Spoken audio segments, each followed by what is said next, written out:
Live. Everywhere. On netrootsradio.com.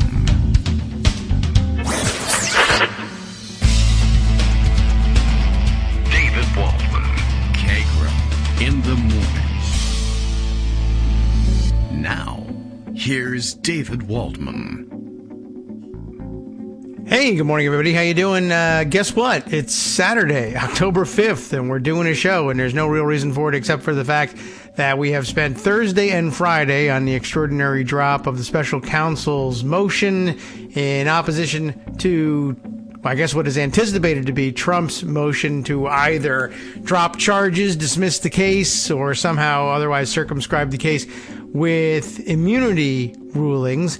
And he has taken, Jack Smith has the extraordinary step of laying out, really a whole recitation of the evidence that he would plan to make part of the narrative at trial, knowing, of course, that we're not going to get to trial before the election, but this might be the last opportunity to lay this narrative out for voters who deserve to have this information.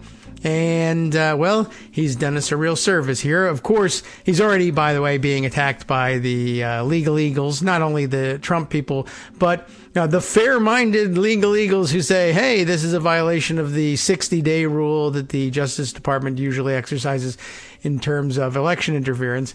But, hey, whose fault is that? The reason that we're only seeing this information now is really a Trump delay problem more than anything else. So, as you may recall, if you have tuned in on Thursday and Friday, we read through the factual recitation. Yesterday, we got all the way through, Section 3, I think, or we got all the way up to Section 3, where they are now laying out the legal reasoning that this factual recitation is important, and wrapping up, making the case, trying to convince Judge Tanya Chutkan of not only what happened, but how important it was and what to do with it. So hang on. This will take up all of your Saturday, but download it, listen to it a little bit at a time, make your way through it. If you were never going to thumb through the pages, but really wanted to know what was in here, this is an easy enough way to do it. Go on a long walk. We last left off having just started Section 3, in which Jack Smith describes why none of the allegations or evidence that's presented is protected by presidential immunity, and reading the general introduction to this section, which I'll reread. It's only a paragraph or two, so that we can, get our minds back onto where we left off. He begins by arguing, at its core, the defendant's scheme was a private one. He extensively used private actors and his campaign infrastructure to attempt to overturn the election results, and operated in a private capacity as a candidate for office. To the limited extent that the superseding indictment and proffered evidence reflect official conduct, however, the government can rebut the presumption of immunity, because relying on that conduct in this prosecution will not pose a danger of intrusion on the authority or functions of the executive branch. That was the test that SCOTUS handed us. Below, the government categorizes conduct outlined in Section 1, that was the recitation of facts that we went through on Thursday and Friday, and provides content, form, and context, that in quotes, again, the instructions of the Supreme Court, for this court, Chutkan's court, to determine that the defendant's conduct was private, or that in the alternative, any presumptive immunity, if it's official, right, that it is rebutted under the circumstances. That, too, one of the tests left for him by the Supreme Court. The analysis is necessarily fact-intensive, and all of the government's analysis below is based on the unique facts and circumstances of this case. This section, Section 3, first addresses the defendant's interactions with Pence, because in the earlier Trump case, the Supreme Court held that when the defendant conversed with Pence about their official responsibilities, and that's enclosed in scare quotes, the conduct was official. Not core, but official, which means it's rebuttable. The presumption of immunity is rebuttable. Accordingly, the government explains below why any presumptive immunity as to the defendant's official conduct regarding Pence is rebutted. Other than the specific official conduct related to Pence, that the Supreme Court held to be official, none of the defendant's other actions were official.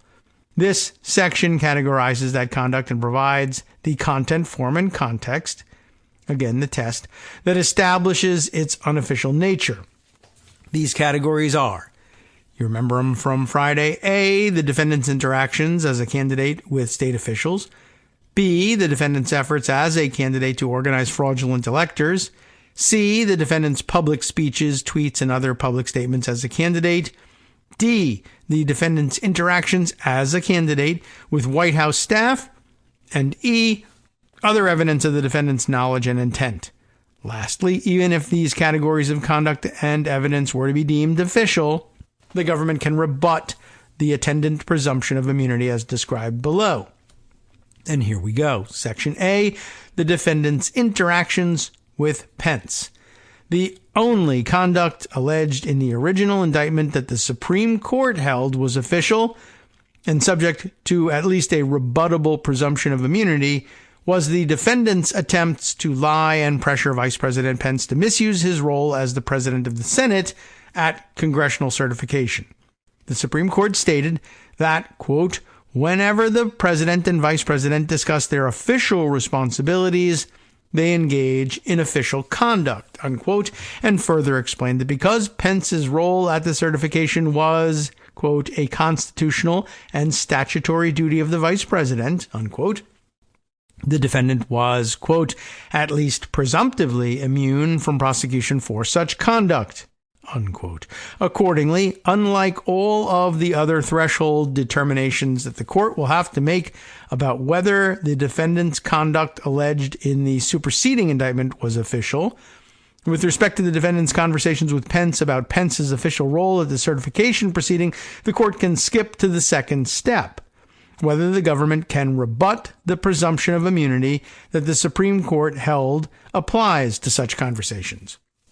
Because the executive branch has no role in the certification proceeding, and indeed the president was purposely excluded from it by design, you know, the design of the founders, the originalists, prosecuting the defendant for his corrupt efforts regarding Pence poses no danger to the executive branch's authority or functioning.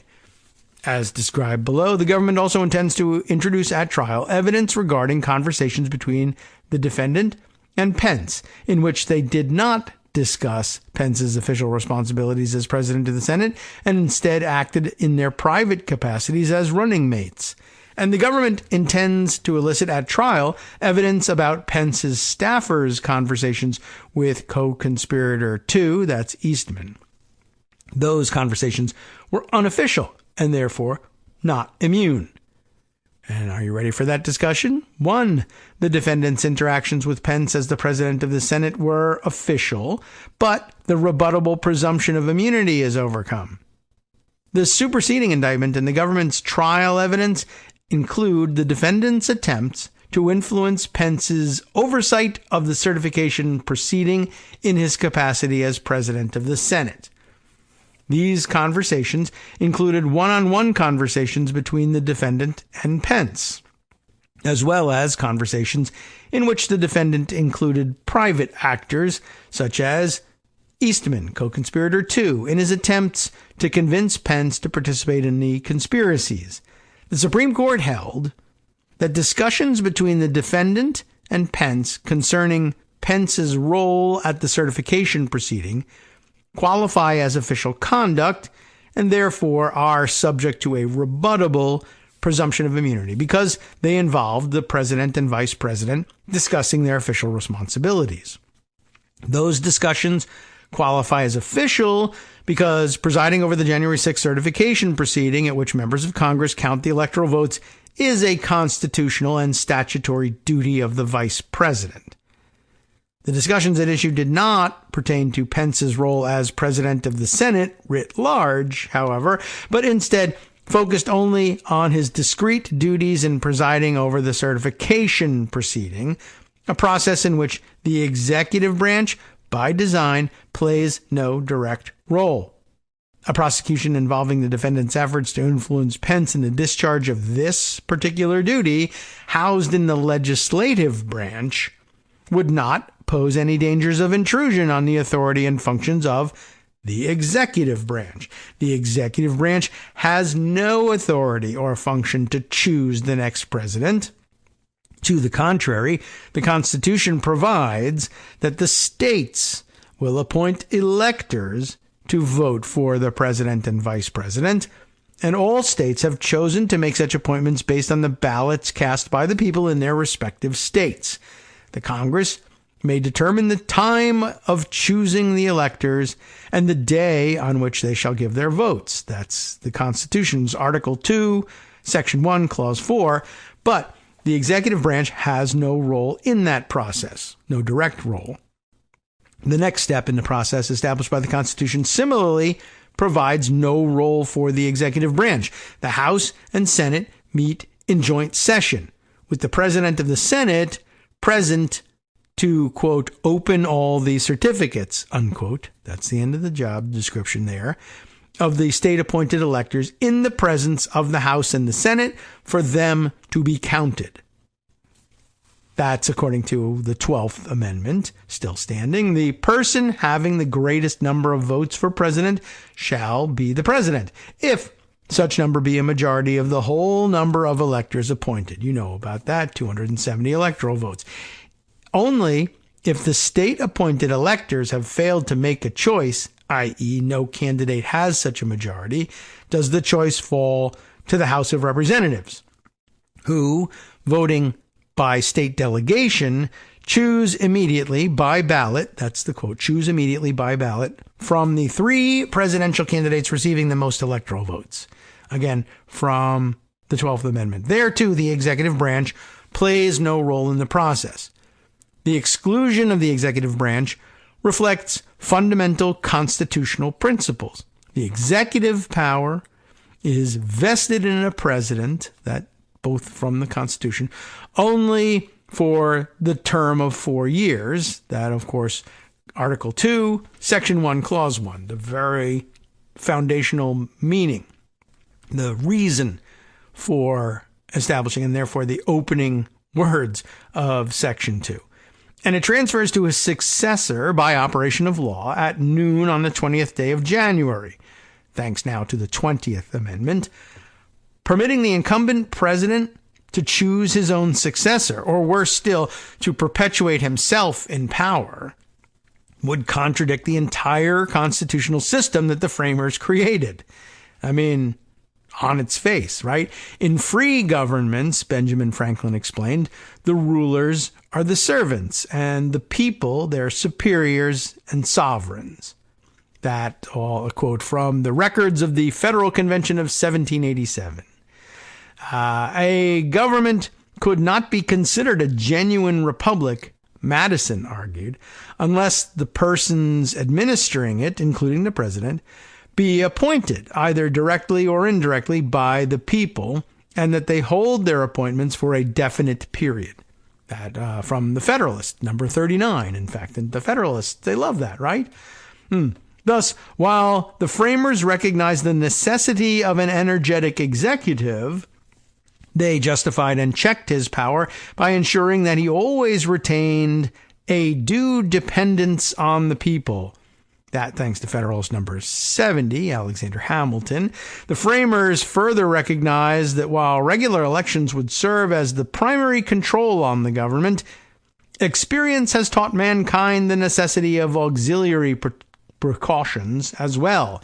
That from Madison in Federalist 51. Some of these precautions are reflected in the design of the Electoral College itself.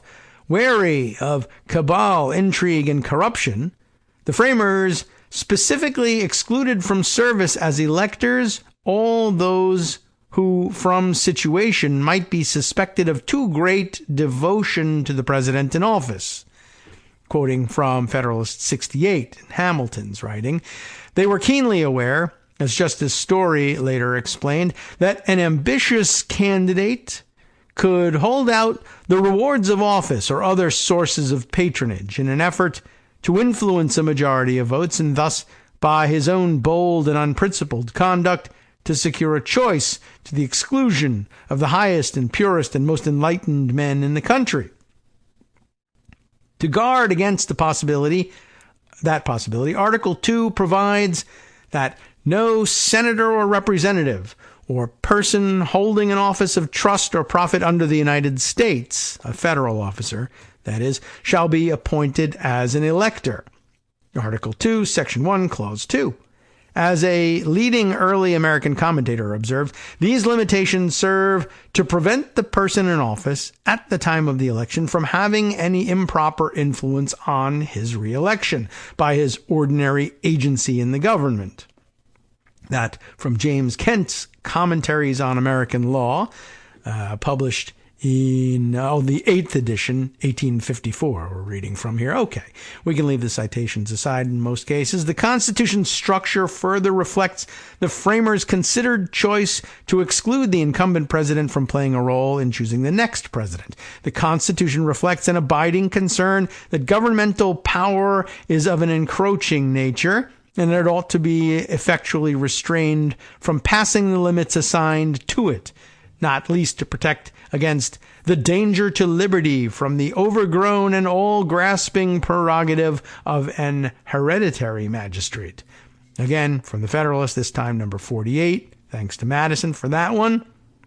The framers, therefore, designed a system of separated powers, in part to ensure that no man is allowed to be a judge in his own case, because his interest would certainly bias his judgment and not improbably corrupt his integrity.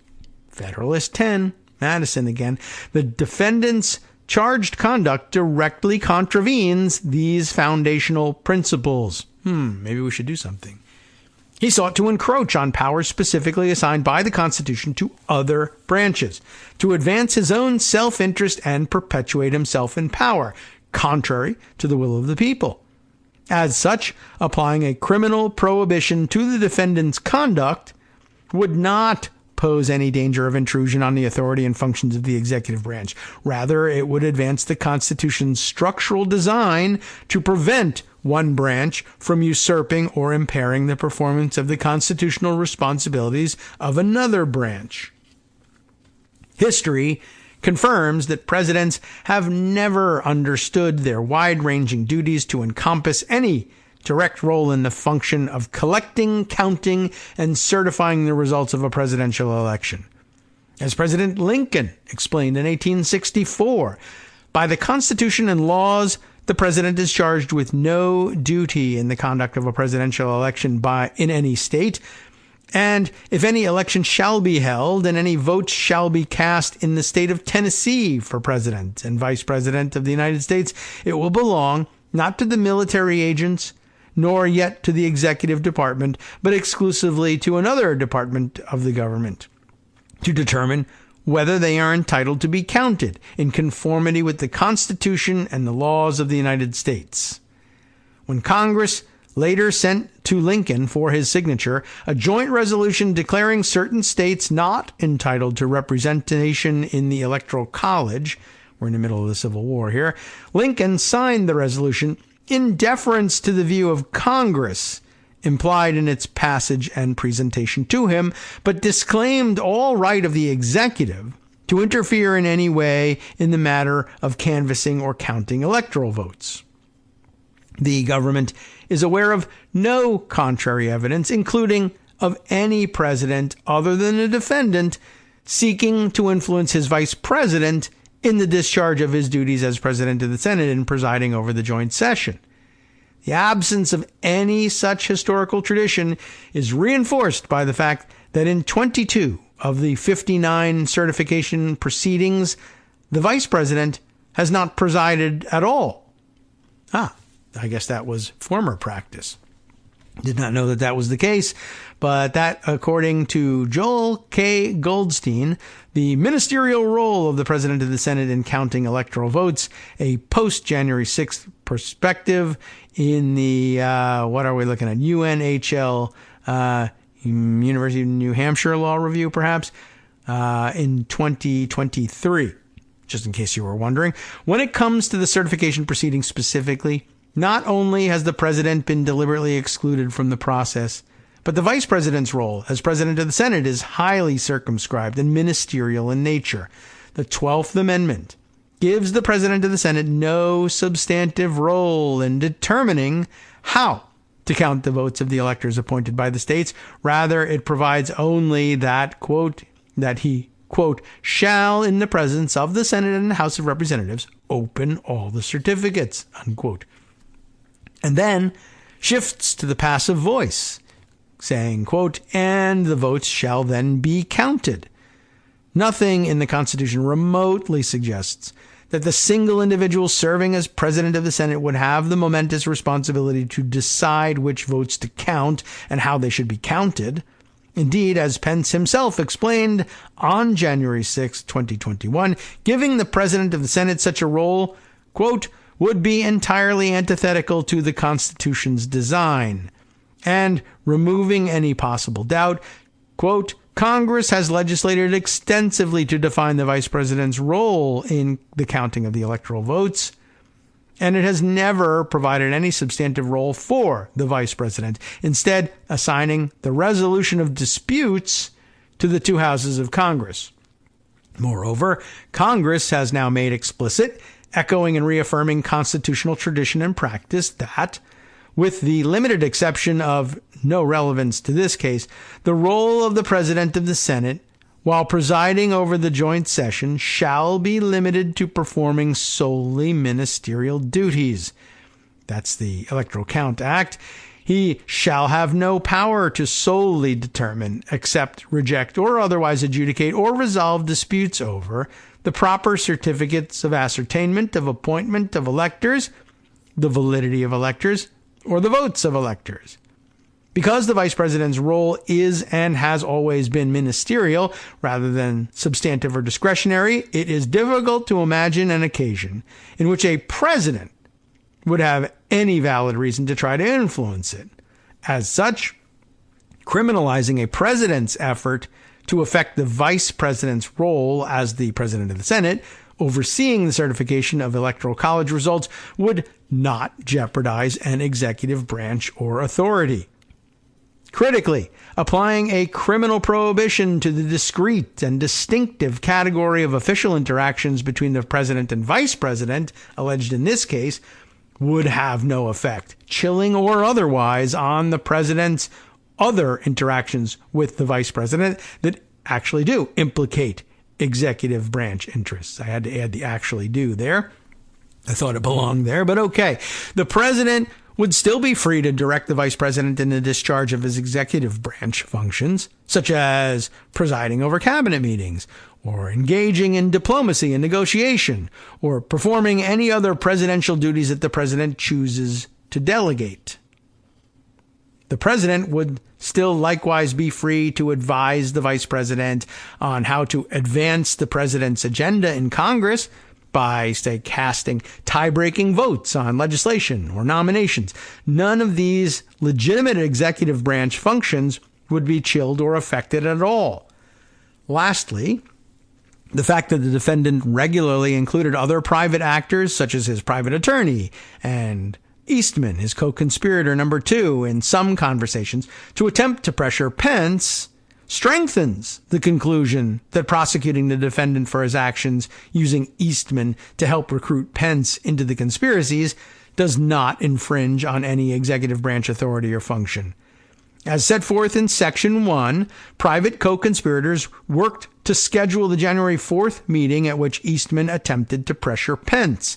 Although White House counsel, person 59, I don't think we have them listed here, but as I guess White House counsel, I think, is Pat Cipollone.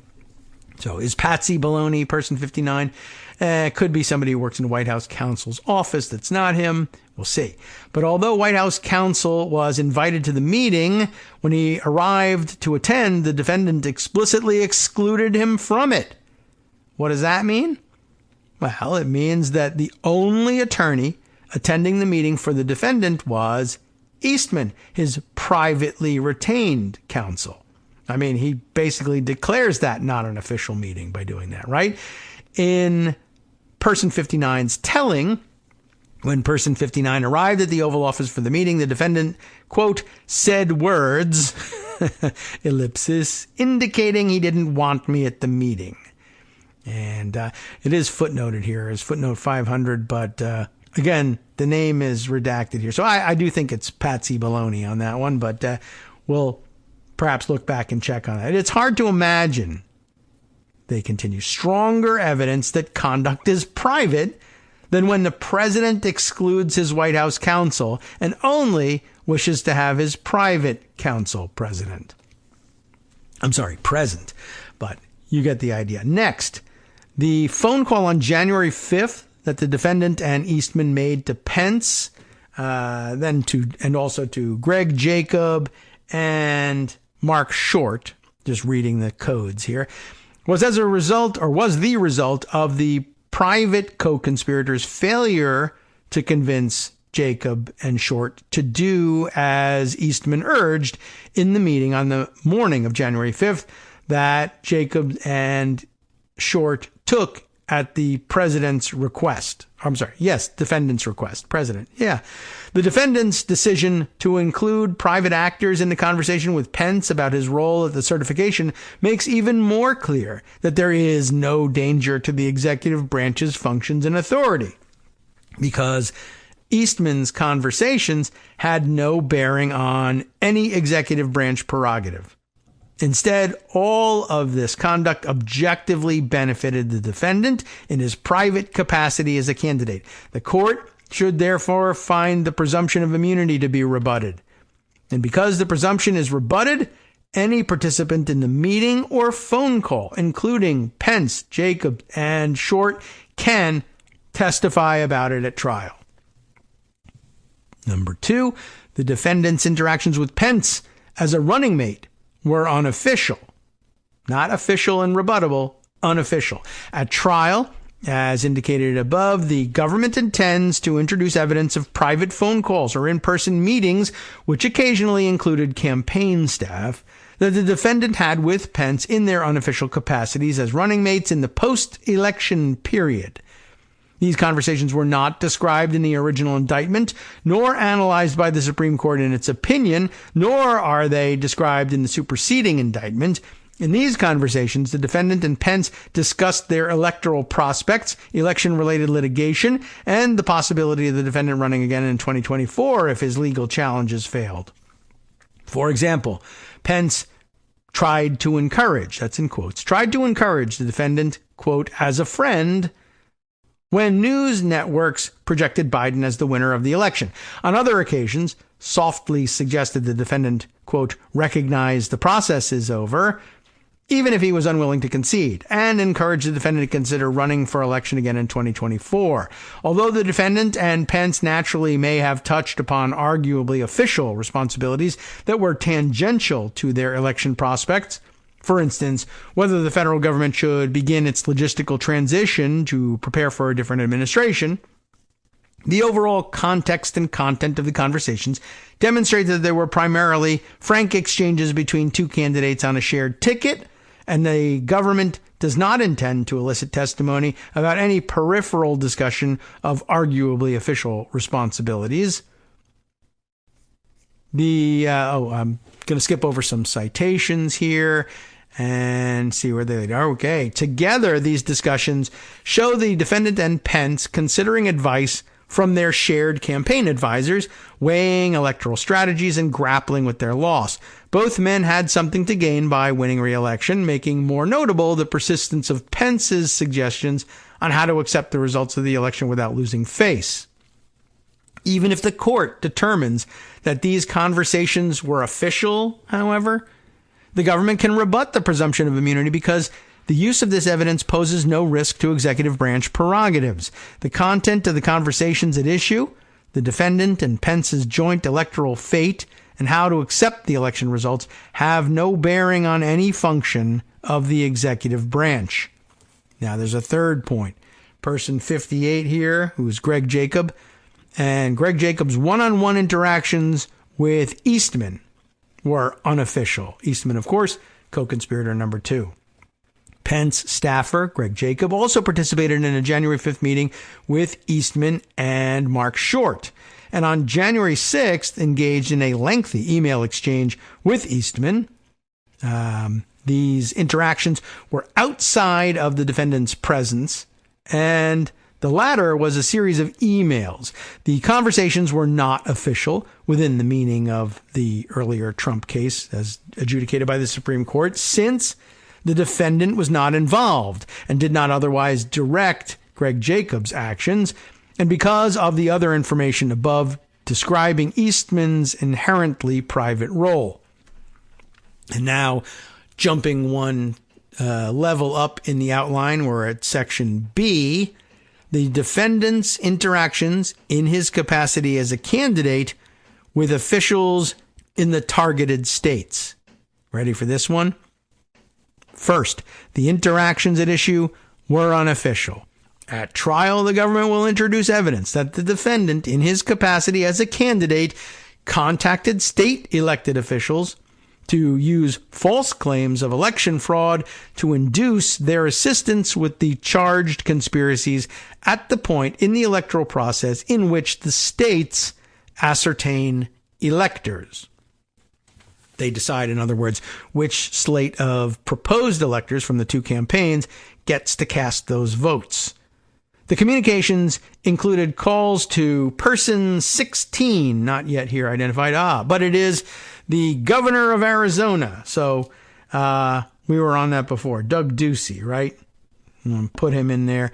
I think we've already been over that ground, but I didn't write him down. A meeting with Michigan legislators at the White House. A call to person 18. That's Rusty Bowers, the Speaker of the Arizona State House. A call to person 26, that's Chris Carr, the Attorney General of Georgia, and a call to Brad Raffensperger, person 33, the Georgia Secretary of State. The contacts, sometimes in person and sometimes by phone, were part of a single course of conduct aimed at lying to and influencing these state officials to alter the results of the election in the defendant's favor. In each conversation, the defendant raised false claims of election fraud while pressing the state officials, often asking them to take steps to prevent or overturn the ascertainment of Biden's legitimate electors. And in each case, the state officials informed the defendant that they had not seen the fraud he was claiming had occurred in their state. Notably, all of these elected officials were the defendant's fellow Republicans. He made no efforts to contact the equivalent individuals holding the same offices in Nevada, New Mexico, Pennsylvania, or Wisconsin, all of whom were Democrats. Most importantly, as with the defendant's plan regarding the fraudulent elector slates, as president, he had no official role in the process by which states appointed and ascertained their presidential electors. The content, form, and context, again, of the defendant's interactions with these state officials firmly establish that this conduct was unofficial. A subsection here calls to person 16, that's Doug Ducey. The defendant called Ducey, then the governor of Arizona, on or about November 9th. The defendant's call to Ducey was unofficial and undertaken as a candidate. Throughout the call, the defendant was engaged in partisan electioneering. His comments focused on the vote count in Arizona in his particular race, and on the margins and allegations of fraud that could potentially benefit him personally as a candidate. Ducey, in turn, responded by giving the defendant his assessment of the defendant's electoral prospects in Arizona, prospects that were dim. The defendant did not ask about the vote counts for or claim fraud existed in any race other than his own. And he raised fraud claims in this context about whether he could still win Arizona, not in the larger context of election integrity. The defendant claimed that he would deliver evidence of election fraud to Ducey, then did not. The call was a surprise to Ducey and unusually short and to the point for the defendant, who usually liked to chat. In contrast, according to Ducey, this call contained little conversation or pleasantries and was solely focused on the vote count in the presidential race and the defendant's fraud claims. This call must also be considered in the context of the conspirators' additional pressure campaign on Ducey. On other occasions, Giuliani tried to reach Ducey, but Ducey declined to accept the calls. And on November 30th, the day Ducey signed the certificate of ascertainment declaring Biden's electors the legitimate ones for Arizona, the defendant, joined by Pence, again called Ducey and again raised fraud claims and again failed to substantiate them. When Ducey failed to do as the president or the defendant demanded, after the call, the defendant attacked Ducey publicly through Twitter. Each of these communications with Ducey was unofficial. The defendant engaged in them all in his capacity as a candidate in an attempt to elicit Ducey's support in reinstalling him as the president. Then subsection B, meeting with Michigan legislators. The defendant's November 20th Oval Office meeting with Michigan state legislators was private in nature. During the meeting, the defendant raised claims of election fraud in the state related specifically and only to his own election, the only one he cared about, of course. And the legislators explained that the defendant had lost, not because of fraud, but because he had underperformed with educated female voters, and really everybody. But okay, that's where they wanted to lay the blame. Although the meeting took place in the Oval Office, as did many unofficial campaign meetings, which is, wrong, but okay, they did do it. Or not that the allegation is wrong, but that it is an allegation of illegal behavior. Anyway, although it took place in the Oval Office, as did many unofficial campaign meetings in which the defendant participated in the post-election period, a close examination of all the other circumstances surrounding the meetings makes clear that it was a campaign meeting. And for those of you old enough, you'll remember that Republicans wanted Al Gore impeached and criminally charged for making a fundraising call while still in an official office building somewhere. But I guess they've lost that sensitivity since then. The defendant originally initiated the meeting through RNC chairwoman Ronna Romney McDaniel, person 39, a private and partisan actor, and then followed up himself with person 37, we don't have them listed, and person 38, both fellow Republicans and strong political supporters of the defendant. All right. Although the defendant did not specify the topic of the meeting in advance, both persons 37 and 38 assumed, correctly, that the defendant wanted to see them to discuss claims of election fraud related to his own race. Notably, the defendant did not include in the meeting invitation other Michigan officials who held positions more relevant to the election and certification, like, say, the governor and secretary of state, but who were not Republicans. Again, really making clear the partisan and therefore private nature of the meetings. At the time, public interest and alarm were piqued by news that the defendant was meeting with legislators from a state where there were pending election disputes and where the governor had not yet signed a certificate of ascertainment, and the White House declined to state the topic of the meeting. During a press conference on the morning of November 20th, White House Press Secretary, person 60, should be easy enough to look up, was asked about the meeting and claimed, "This is not an advocacy meeting. There will be no one from the campaign there. He routinely meets with lawmakers from all across the country." Person 60's claim was false. Is that Sarah Huckabee Sanders at this point or not? I'm not sure. Over the course of the meeting, the defendant dialed in both person 39, just double checking. Oh, yeah, right. Ronna McDaniel, despite her request not to participate, and Giuliani, co-conspirator 1. The defendant's chief of staff, person 21, that's Mark Meadows, of course, was present for at least part of the meeting. But besides person 21, who, separate from his chief of staff duties, assisted the defendant with campaign-related logistics, no other executive branch staff joined the meeting. In fact, according to Eric Hirschman, he and White House counsel, person 59, Pat Cipollone, wanted no part of it. As person 37 and 38 had expected, the defendant was focused on his own vote count in Michigan and on claims of fraud that related only to him. Giuliani, a private campaign attorney, then dominated the rest of the meeting with a monologue on false fraud claims. The only reason that there were topics of conversation other than the defendant's claims of election fraud in his race was because the legislators, on their own initiative, brought them up, including presenting the defendant with a letter on COVID that they had prepared specifically to have something to talk about other than the defendant's unsupported election fraud claims, an official portion of the meeting about which the government does not intend to elicit testimony at trial. The legislators then took photos with the defendant, and the meeting ended. Afterwards, person 21, Mark Meadows, took the group on a tour of the White House. As planned, after the meeting, persons 37 and 38 released their statement that publicly disclaimed evidence of outcome determinative fraud in the election in Michigan. The statement also specified that persons 37 and 38 had raised with the defendants issues related to Michigan's need for federal funds to fight COVID. When the defendant responded to the legislator's public statement in a tweet, the private nature of that message, sent as a candidate seeking to overturn the results of his own election, quote, "We will show massive and unprecedented fraud," unquote, further demonstrates the private nature of the meeting it concerned.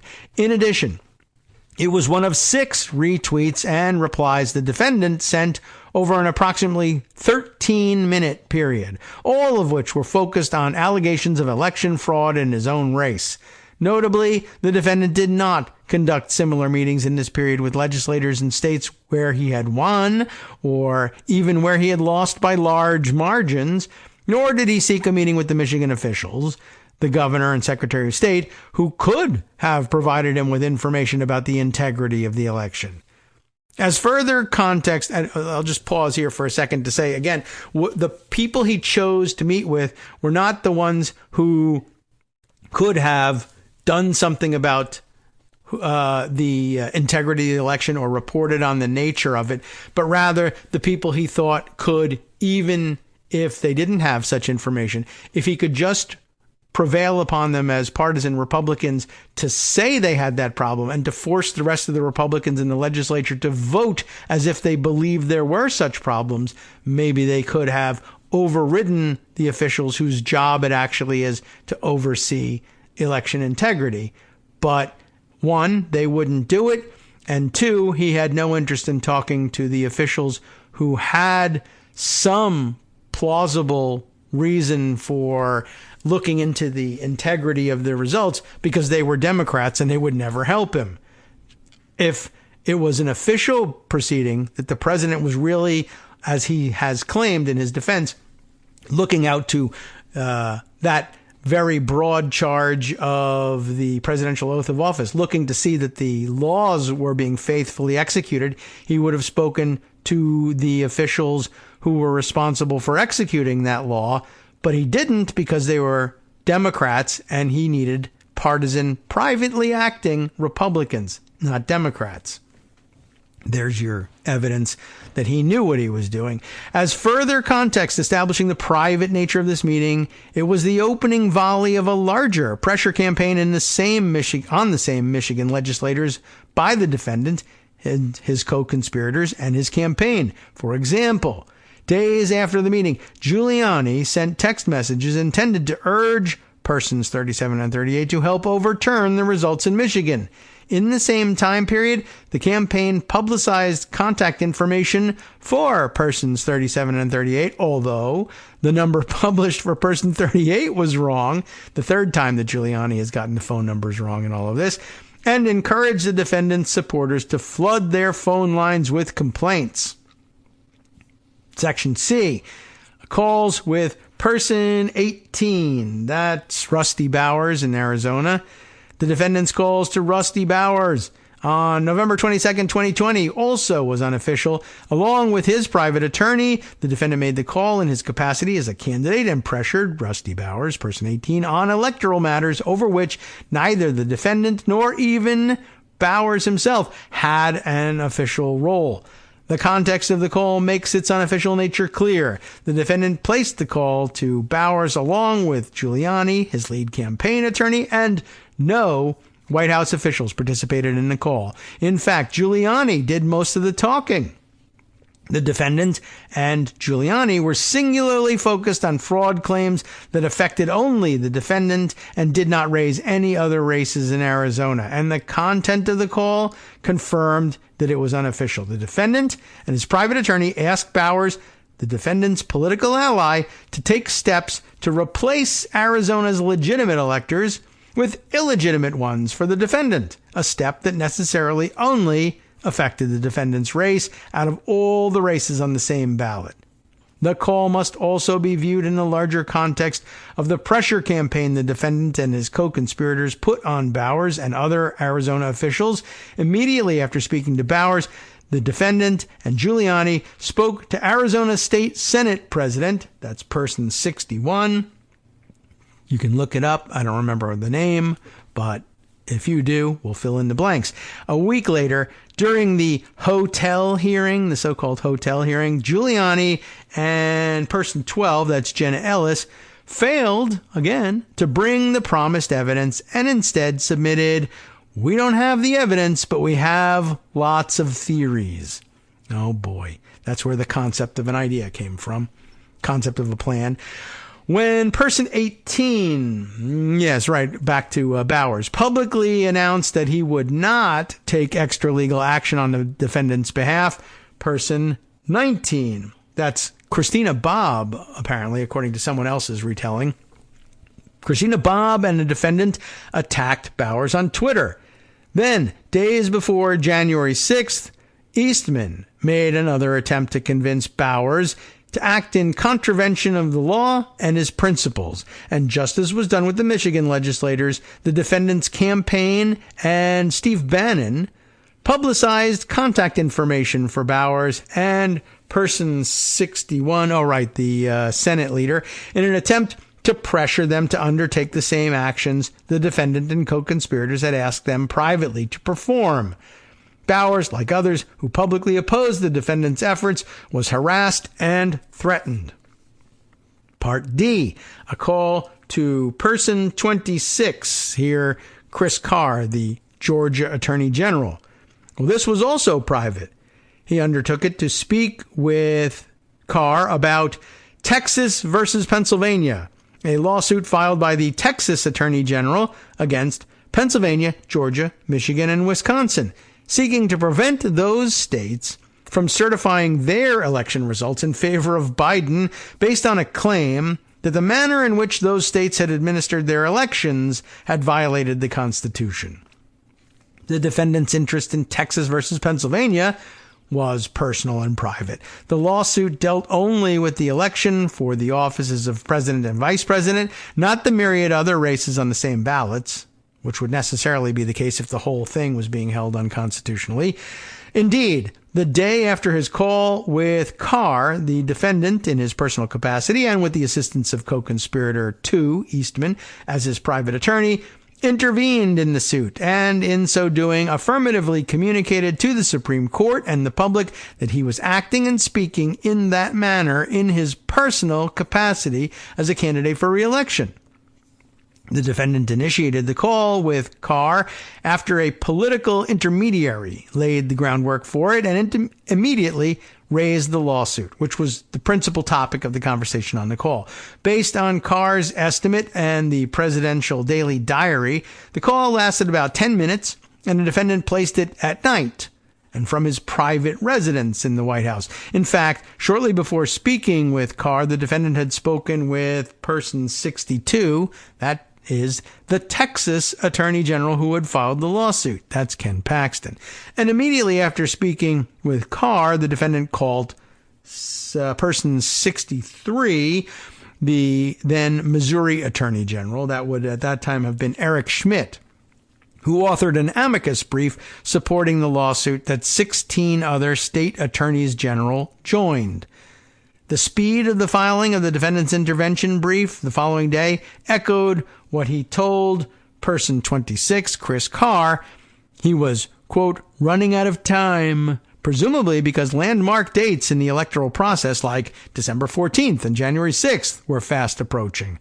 Lastly, the defendant And Carr also spoke about the importance of their fellow Republican Party members, Senators Person 27 and 28, that's David Perdue and Kelly Loeffler, winning their pending election, further making clear that this call was unofficial. E, a call to Person 33, Brad Raffensperger. The defendant's January 2nd call to Brad Raffensperger was unofficial, and he farted in it just to make sure that everybody knows that, and is not subject to immunity. In addition, the first one who smelt it dealt it, and they should be arrested too. Its content, form, and context make clear that the defendant undertook as a candidate and a plaintiff in a private lawsuit in which Brad Raffensperger was a defendant.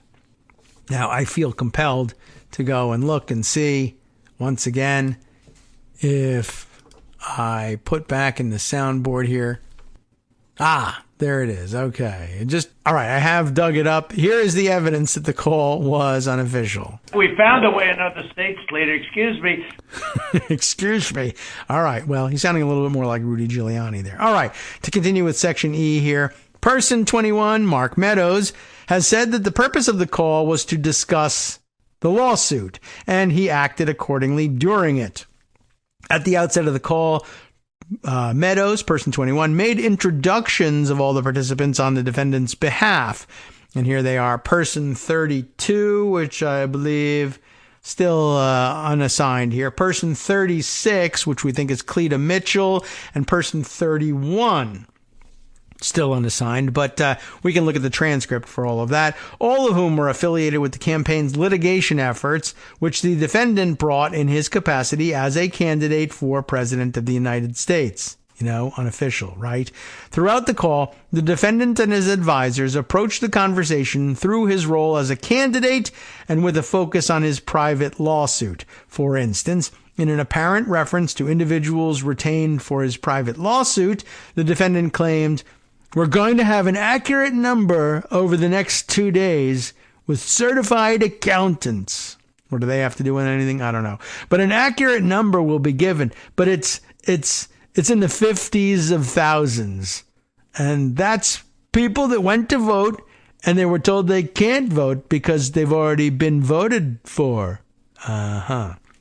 I guess he just sort of thinks certified accountants will do because that's the way they decide the Oscars, which is the most official thing he understands, I guess. So, sure, accountants, they'll take care of it. Some of his false claims of fraud paralleled claims made in campaign lawsuits, such as that of a substantial number of dead and non-resident voters. For example, in Trump v. Raffensperger, a state court case whose complaint was appended to the federal suit Trump v. Kemp, the defendant's complaint asserted that 4,926 out-of-state voters had cast ballots, while on the call, the defendant cited the number 4,925. Okay, well, big deal, but couldn't get it right. And he deferred to his private attorneys at multiple points throughout the conversation. For instance, after Raffensperger told the defendant, "The challenge that you have is that the data you have is wrong," the defendant turned to Person 31 and asked, "Well, Person 31, how do you respond to that?" As if he wasn't making this allegation. At one point, Meadows interjected and invoked the campaign's litigation, asking whether, quote, "we can find some kind of agreement to a path forward that's less litigious." And near the end of the call, Person 32, the defendant's lead counsel in the lawsuit against Raffensperger, requested, quote, "to sit down with your office and we can do it through purposes of compromise, just like this phone call," unquote, to review data. Raffensperger's counsel, Person 35, who, if I recall correctly, Ryan Germany, that was the one, last name is Germany, and Trump makes a comment in the call, like, "I like your last name." What? Responded that Person 32's cited numbers were inaccurate, but agreed to meet with him. The defendant's call to Raffensperger was purely a private one, which he undertook as a candidate and the plaintiff in a lawsuit. Indeed, a federal district court has concluded that Raffensperger's call was a campaign call rather than official business. When Mark Meadows sought removal to federal court of his criminal case in Fulton County, Georgia, a court in the Northern District of Georgia issued an order declining to assume jurisdiction because Meadows had failed to meet his burden of showing that his role in the call was official rather than unofficial. All right, skipping over some of the citations here. We move on. Where's the end of the parentheses in all of this? I think that's it. I think it takes up the rest of the section. We now, again, jump back up in the outline to number 2. Even if the defendant's contacts with state officials were official, the government can rebut the presumption of immunity. Although the Supreme Court did not resolve the issue in the earlier handling of the case, it described the basis for concluding that the defendant's conduct of lying to and pressuring state officials to change the legitimate vote in a criminal prosecution would not intrude on executive branch functions or authority. Writing, as cited here, indeed, the Constitution commits to the states the power to, quote, appoint presidential electors in such manner as the legislature thereof may direct. Article 2's Section 1's appointments power, we have said, the court says, gives the states far-reaching authority over presidential electors, absent some other constitutional constraint. By contrast, the federal government's role in appointing electors is limited. Congress may prescribe when the state-appointed electors shall meet, and it counts and certifies their votes. The president, meanwhile, plays no direct role in the process, nor does he have authority to control the state officials who do. And the framers, wary, as they were, of cabal, intrigue, and corruption, specifically excluded from service as electors all those who, from situation, might be suspected of too great devotion to the president in office. Under the Constitution, that's the end of that quote, back to the argument, the executive branch has no constitutionally assigned role in the state electoral process. To the contrary, the constitutional framework excludes the president from that process to protect against electoral abuses.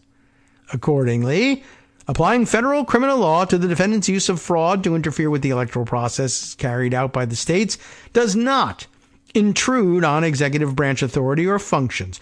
Rather, it ensures that the president's conduct remains consistent with the Constitution's allocation of that authority to the states, while in no way impairing the ability to, quote, encourage state officials, for instance, to act in a manner that promotes the president's view of the public good. The president remains free, for instance, to urge state officials to institute measures to combat a pandemic or make arrangements to provide emergency relief. This does not remotely implicate any such official conduct. What neither the president nor any other candidate may do is further his private campaign for office by using fraudulent means to have state officials certify him as a winner of a presidential election despite the will of the voters. Accordingly, applying criminal penalties to that conduct will not intrude on any executive branch authority or function. Jumping up, back in the outline, Section C, the defendant's efforts as a candidate to organize fraudulent electors. 1. Guess what? The conduct at issue was unofficial. The defendant's conduct with respect to the elector scheme is inherently private and not subject to immunity. And we're citing to the Supreme Court here, Justice Barrett in her partial concurrence. Sorting private from official conduct sometimes will be difficult, but not always. Take, for instance, the president's alleged attempt to organize alternative slates of electors. In my view, that conduct is private and therefore not entitled to protection. That's helpful. Okay, now back to Smith here. The president of the United States has what kind of responsibilities here? No official ones, no official responsibilities related to the organizing or voting of electors in the various states. By virtue of the Constitution, that process takes place in the states according to the laws and procedures set forth by each state. At oral argument before the Supreme Court, the defendant initially conceded that the plan to submit fraudulent electors directed by the defendant and Giuliani was not official. Well, that should seem to settle it. The government, nonetheless, sets forth here the context, form, and content of the defendant's private contacts with RNC Chairwoman Ronna McDaniel in furtherance of the fraudulent elector plan, because the defendant conversely suggested in the same oral argument that he will argue that those efforts were official. Amazing. In the same argument, they're unofficial. You can't get me for that. But also at the same time, if it helps me, they're official. The defendant had two relevant contacts with Ronna McDaniel. First, he and co-conspirator 2, that's Eastman, called McDaniel on December 6th and asked her to ensure that the effort was properly coordinated. And second, on the evening of December 14th, McDaniel emailed the defendant through his executive assistant, person 42, not here named which one of the executive assistants this was, to inform him that the fraudulent electors had cast votes as he had directed. Oh boy. The defendant and Eastman their call to McDaniel on December 6th, of course, was private. The defendant placed the call along with Eastman, a private attorney and co-conspirator, to McDaniel, the chairwoman of a political organization whose objective was to elect a broad set of Republicans at the federal and state level, including the defendant and other allied candidates. Eastman was acting in his capacity as a private attorney for the defendant, and on the same day, Eastman emailed with several other private attorneys and wrote, "This is huge and hugely important. Let's make sure the various state electors are aware of the absolute necessity of meeting on the 14th, casting their votes, and otherwise complying with the transmittal requirements of federal law." Finally, the content of the call was likewise unofficial. The defendant and Eastman asked McDaniel to work with the campaign to ensure the fraudulent electors were properly organized, which she agreed to do, and did, as is clear from her further contacts with Giuliani and co-conspirator 6 regarding the plan. McDaniel's email to the defendant on December 14th was likewise a private communication. McDaniel simply forwarded the defendant an RNC communication summarizing the electoral vote to inform him that the private task the defendant had given her was complete, and person 42 confirmed that she had relayed the message by writing, "It's in front of him." As discussed before, when a White House staffer facilitates unofficial conduct by relaying private political communications, a private action is not converted into an official one simply because an executive branch aide helps carry it out. And point number 2, even if the conduct were deemed official, the government could rebut that presumption of immunity. In any event, even if the defendant's efforts to convene fraudulent electors could be considered official, the presumption would be rebutted because, quote, "a president has no legal authority and thus no official capacity to influence how the states appoint their electors, and accordingly there is, quote, no plausible argument for barring prosecution of that alleged conduct." That, too, coming from Justice Barrett. While Congress has a limited role, for instance, brackets, adding some context here, while Congress has a limited role in the appointment of presidential electors, the president has none. That too from Barrett. Accordingly, applying the criminal law to the defendant's alleged attempt to organize alternative slates of electors, while properly viewed as a prosecution for private conduct, implicates no authority or functions of the executive branch, and therefore, including such conduct in the defendant's prosecution, poses, no danger of intruding on executive branch authority or functions. No federal executive function is impaired by applying criminal law to the alleged conduct of privately organizing fraudulent slates of electors. Section D, the defendant's public speeches, tweets, and other public statements as a candidate. Guess what? The statements at issue were unofficial. Merely because the president is speaking to the public, even on, quote, matters of public concern, unquote, does not automatically render the communications official. Instead, what matters is whether the president is speaking or engaging in conduct in an official capacity as office holder, or instead in an unofficial capacity as an office seeker, as determined by content, form, and context, the test that the SCOTUS outlined for us. Starting before the election and lasting until January 6th, the defendant at various times communicated publicly not as president, but as a candidate for office. These communications included public campaign speeches, tweets, and other public statements and comments. The defendant's communications that the government has alleged in the superseding indictment and described in Section 1 were all made in his capacity as a candidate and are not official. First, his speeches. Section A, subsection A. The defendant made a number of speeches as a candidate rather than as an office holder. And again, I guess borrowing from the Supreme Court's ruling here, there may be contexts in which the president, notwithstanding the prominence of his position, speaks in an unofficial capacity, perhaps as a candidate for office or party leader. Okay, fine, we'll take those. The superseding indictment cites, and the government plans to use at trial, 2. The defendant's campaign speech at a political rally in Dalton, Georgia on January 4th, 2021, and his campaign speech at a political rally on the Ellipse on January 6th, 2021. First, Dalton on January 4th. In his capacity as a candidate, the defendant traveled to Dalton, Georgia on January 4th at the invitation of 2 Republican U.S. senators who were competing in a runoff election the following day to retain their seats. The RNC paid for the event. Not official sources, the RNC.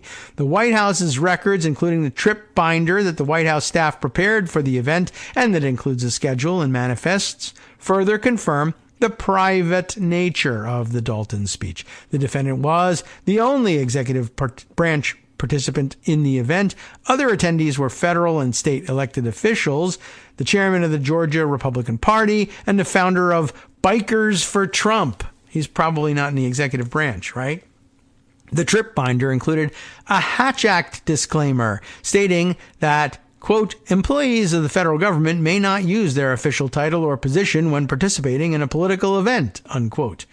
That pretty much establishes it as unofficial for the president. Its description of the event to which the defendant was traveling was remarks at victory rally.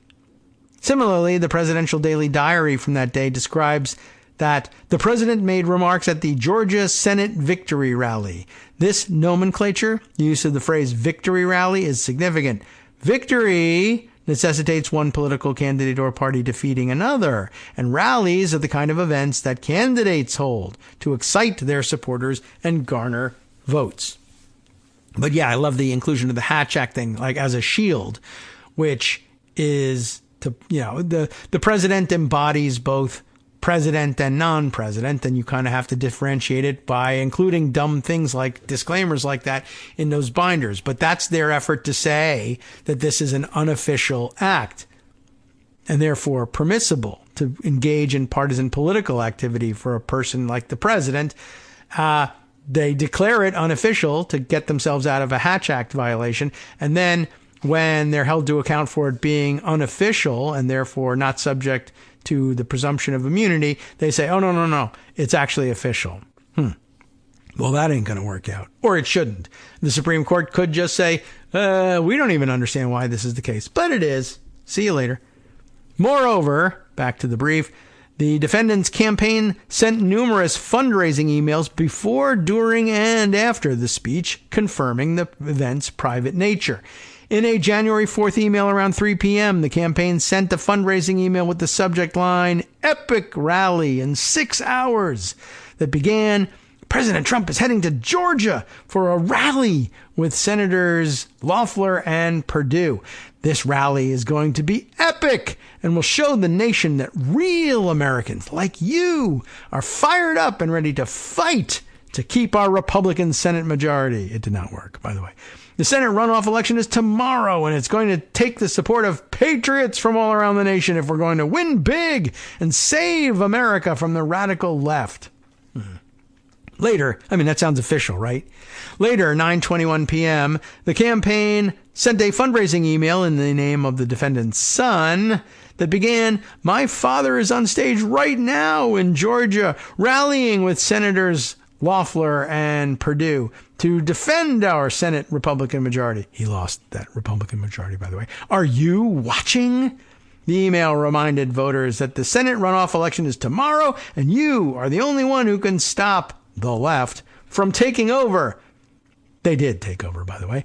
Another email at 10:41 p.m. sent in the name of the defendant began, "I just stepped off the stage after speaking at an epic victory rally in Georgia with Senators Loeffler and Perdue. The energy of the American people was unmatched, and I know we're going to win big tomorrow." I guess I should have read that in Trump voice, but it was an email. He probably didn't write it. Finally, the content of the Dalton speech itself confirms its unofficial nature. The defendant began by telling the crowd, "Tomorrow, each of you is going to vote in one of the most important runoff elections in the history of our country.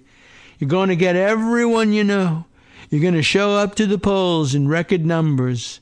You're going to swamp them. And together, we're going to defeat the Democrat extremists and deliver a thundering victory to David Perdue and someone who has really been a star in Washington, Kelly Loeffler." They're persons 27 and 28. He also used the speech to pressure Pence. Much of the speech then veered into the defendant's principal claims of fraud and irregularities in the presidential election, but he occasionally returned to the theme of the following day's election, including discussion of the Democratic candidates. Now, the speech at the Ellipse on January 6th. The content and context of the Ellipse rally, including the people involved in organizing the rally, demonstrate that it, too, consisted of non-official conduct. The Ellipse rally, named the Save America Rally, or the March for Trump, was planned and executed by private political supporters, including Women for America First, or WFAF, a 501c4 organization that advocated for the defendant's reelection in advance of the election day in 2020 and throughout the post-election time period. Let's see. There's a little note here from the decision in the case that says, "Knowing who was involved in organizing the rally could be relevant to the classification of the Ellipse speech as official or unofficial." That's why they're doing it. The Ellipse rally was originally planned to take place at Freedom Plaza, but after WFAF began to plan the rally independent of the defendant, person 64, I don't think we have them down yet, a private fundraiser for the defendant, contacted WFAF to discuss moving the event to the Ellipse and featuring the defendant as a guest. The organizers and planners of the event were almost exclusively private individuals with minimal involvement by White House advance staff. The United States Secret Service, which is charged with the president's protection at all times, even during non-official or unofficial events, considered the rally to be a campaign event. The rally was completely funded by a $2.1 million private donation by Person 65, a grocery chain heiress. I think that's the Publix heiress. I can't remember her name offhand, but it should be easy enough to find. This private funding, while not dispositive, is a strong indicator that the event was unofficial.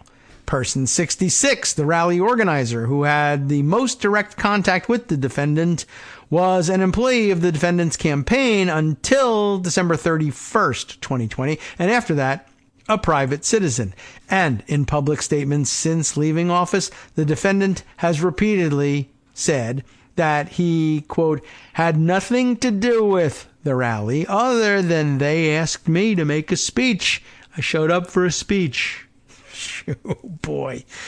For weeks leading up to the event, but here again, it's funny because it works against him. "I had nothing to do with it. They asked me to come and give a speech." All right, well, then it definitely wasn't an official event. Could not possibly have been an official event. You had nothing to do with it. Oh, I changed my mind. For weeks leading up to the event, the defendant promoted it on Twitter using the word rally, a word that the defendant on his Twitter account reserved almost exclusively for political and campaign events. As with the trip binder for the Dalton remarks, the defendant's trip binder for the Ellipse speech also reinforces the private nature of the event, although it does not include the same Hatch Act disclaimer, perhaps because the event, in contrast to the Dalton rally, was not for the benefit of another political candidate. It describes the event as the defendant's remarks at the Save America rally, using a word, rally, that reflected an unofficial campaign-related event.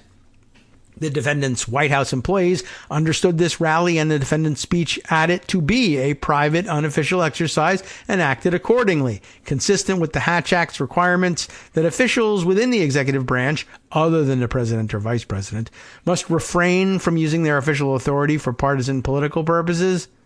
On the morning of the rally, an email from the White House photographer, it's person 67, on which person 45 was copied, I don't think we have that person down yet, provided a reminder, today is a political event. That's the quote. Likewise, the defendant's White House speechwriting staff understood that the speech was a political unofficial one and used their personal devices and personal email accounts to do most of the drafting and fact-checking. Really, they did that for the defendant's ellipse speech.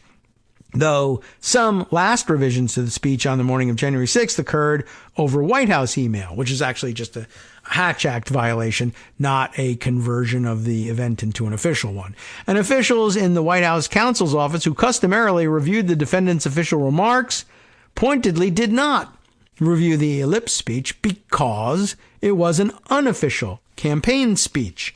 Similarly, the White House website in the moments after the defendant's speech at the rally made no mention of it. Instead, the official web page touted official accomplishments like COVID vaccines and peace in the Middle East. Sure, we got all of that.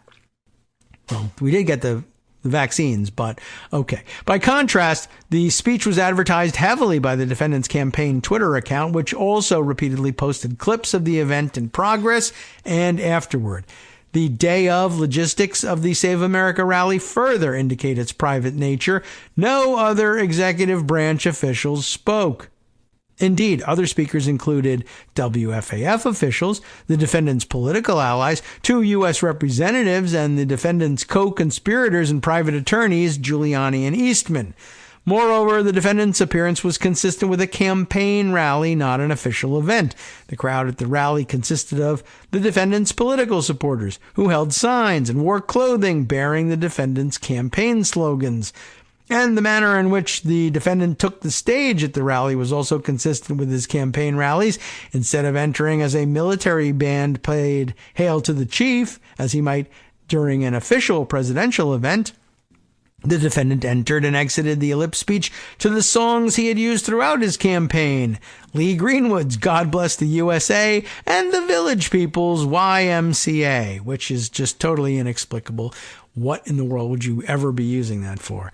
Tellingly, the significant similarities with the defendant's Dalton campaign speech confirm that the ellipse speech, delivered just 2 days later, was private, partisan electioneering. The defendant covered many of the same topics and told many of the same lies about fraud only in his election, in some cases using the exact same words. For instance, let's see some bullet points here.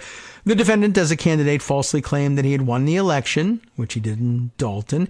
I ran 2 elections. I won both of them. Second one, much more successful than the first. It actually was the reverse, but... And then at the ellipse, I've been in 2 elections. I won them both, and the second one I won much bigger than the first. The defendant, as a candidate and a leader of the political party, implored political supporters to pressure Pence. At Dalton, he says, I hope Mike Pence comes through for us, I have to tell you. I hope that our great vice president comes through for us. He's a great guy. Of course, if he doesn't come through, I won't like him quite as much. Ha ha ha ha. At the ellipse, I hope Mike is going to do the right thing. I hope so. Because if Mike Pence does the right thing, we win the election. The defendant, as candidate and leader of a political party, attacked fellow party members who had been insufficiently subservient in Dalton, saying that Governor of Georgia, Brian Kemp, was an incompetent governor. At the ellipse, he says that Kemp was, quote, one of the dumbest governors in the United States. It's actually almost humorous. The defendant, who, in his capacity as a candidate, had suffered personal legal defeats in his private election-related litigation at the Supreme Court, attacked it, which I remind you in the last couple of days he said means you should be thrown in jail, attacking our great Supreme Court. But he attacked them in Dalton. I'm not happy with the Supreme Court. They are not stepping up to the plate. They're not stepping up. 2 days later at the Ellipse, I'm not happy with the Supreme Court. They love to rule against me. Do they? The defendant, as candidate, made myriad false claims regarding fraud in the presidential election, including in Arizona, non-citizens cast 36,000 votes, which he said in Dalton. In Arizona, more than 36,000 votes were cast by non-citizens. At Georgia, or at the Ellipse, over 36,000 ballots were illegally cast by non-citizens. And that there were more ballots than voters. In Dalton, he said there were 11,000 more ballots than there were voters. At the Ellipse, 11,600 more ballots and votes were counted, more than there were actual voters. With respect to Georgia and Georgia's elections, he claimed that there were more than 10,000 dead voters. In Dalton, saying, we were up 10,315 ballots were cast by individuals whose name and date of birth matches a Georgia resident who died in 2020 prior to the election. Then your wacky Secretary of State said two people. In the Ellipse, he said, over 10,300 ballots in Georgia were cast by individuals whose name and date of birth match Georgia residents who died in 2020 and prior to the election. You get the idea?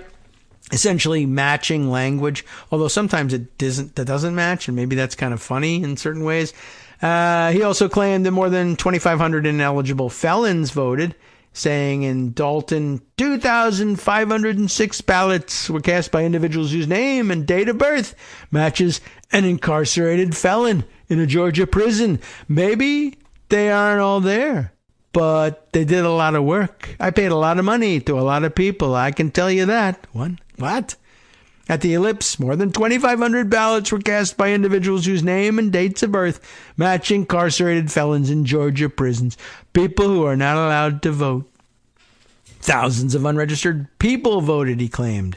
In Dalton, 4,502 illegal ballots were cast by individuals who do not appear on the state's voter rolls. At the Ellipse, more than 4,500 illegal ballots were cast by individuals who do not appear on the state's own voter rolls. I think you kind of get the idea here. I'll just give you the claims this time. More than 18,000 voters used vacant addresses, he claimed. At least 88,000 ballots were illegally backdated, he claims. At both, of course, underage voters. This time he says 66,000 of them, he claims. 15,000 voters who had moved out of the state before the election. On to Michigan, where he claimed 17,000 ballots were cast by dead people. In Nevada, that signature verification machines were flawed and that there were tens of thousands of double votes. In Pennsylvania, he claims the Commonwealth had more votes than voters. 8,000 dead people voted. 14,000 out-of-state voters voted. 400,000 absentee ballots appeared after the election. Tens of thousands of ballots were received back before they were mailed, somehow, he claims. In Wisconsin, that hundreds of illegal drop boxes were used, that 170,000 invalid absentee votes were counted. On and on, right? The defendant's language throughout the speech was that of a candidate focused on his re-election. He claimed that he would not concede, that he had received more votes than he had 4 years earlier, that the election was over by 10 p.m. on election night, and that he wanted to go back 8 weeks to fix the election results. Significantly, he made many of these statements at the beginning of the speech, framing the themes for the rest of the speech. In addition, although countless federal, state, and local races were also on the same ballots as the defendant on Election Day, including those of every sitting member of the House of Representatives, even those on whom the defendant was counting to object at the congressional proceeding, the defendant focused only on his own race, the election for president, and only on allegations favoring him as a candidate in targeted states that he had lost. He claimed his election victory was stolen, that he would not concede, and that with only 3 of the 7 states in question, we win the presidency of the United States. He framed the claims of election fraud in terms of his own election and the margin of victory in his own race, and he spoke to his political supporters using the pronoun we, showing that he was speaking not to all citizens, but only to his own voters. Finally, the defendant repeatedly aimed accusations at Biden, his principal opponent in the election contest, as would a candidate. What about his tweets? And I guess here we're talking about the 14-page recitation that Empty Wheel told us about on Friday. One of the tools the defendant used for partisan political advantage and in furtherance of the charged conspiracies was his personal Twitter account. Personal. He used his Twitter account to undermine public confidence in the electoral system, spread false claims of election fraud, attack those speaking the truth that the defendant had lost the election, exhort supporters to travel to Washington for the certification proceeding, and marshal his supporters' anger at and pressure on Pence. As described below, an objective analysis of the content, form, and context establishes that the select tweets that the government intends to offer at trial were unofficial. As an initial matter, the defendant sent or directed the sending of all tweets and retweets from @RealDonaldTrump, the personal Twitter account of the defendant started long before assuming the presidency. The defendant began retweeting from Real Donald Trump in May of 2009. Throughout his campaign for the presidency in 2016, the defendant used his Twitter account for electioneering purposes. He even announced the selection of Pence as his vice presidential nominee over Twitter. Since the end of his term in office, the defendant again has used the account for private purposes. During his presidential term, the defendant sometimes used the @RealDonaldTrump account to tweet about official business, including regarding COVID relief and vaccines, legislation in Congress, and executive branch business. But he also regularly used the account to post on unambiguously private matters. For example, when he posted a picture of himself golfing with Jack Nicklaus and Tiger Woods at the Trump National Golf Club in Jupiter, Florida, and retweeted a Trump Organization post about the Trump New York hotel being, quote, named the #1 best hotel in the world. God. The Supreme Court's decision in Lindke versus Freed, a 2024 case, confirms that a public official's personal social media account can be used for both personal and public business, and consistent with the case, Trump v. United States, that a fact-specific inquiry is required to discern which category a post falls into. In conducting the necessary tweet-by-tweet analysis, that's just a funny phrasing, context and content matter. Simply because a tweet relates to a matter of public concern does not automatically transform it into an official communication. In the Blasingame case, the D.C. Circuit rejected the defendant's contention that any and all of the president's communications are immune official acts whenever they involve a matter of public concern. The D.C. Circuit recognized that the integrity of the 2020 election was a matter of public concern, but if the defendant spoke about the issue in his personal capacity as a candidate for re-election rather than in his official capacity as president, it was unofficial speech, not shielded by immunity. Thus, when a court consults content and context to inform the official act inquiry, a claim that all tweets concerning election integrity were official must fail. An analysis of the Real Donald Trump account during the time period of the charged conspiracies demonstrates that the defendant frequently used the account to advance his unofficial objectives as a candidate. Of the more than 1,200 tweets, the vast majority were related to the 2020 presidential election. For example, he announced over Twitter that Giuliani and others would be taking over his campaign legal team, and he repeatedly used the platform to espouse false claims of election fraud and promote political rallies on his behalf. Person 45, don't think we have that one, the defendant's deputy chief of staff, easy enough to look up, I guess, and the only person other than the defendant with control over the Real Donald Trump Twitter account, and I guess that makes it Dan Scavino, is that right? 45. Make note of that one. Okay. And where were we? Oh, yeah, right. So he's the only other person with control over the account.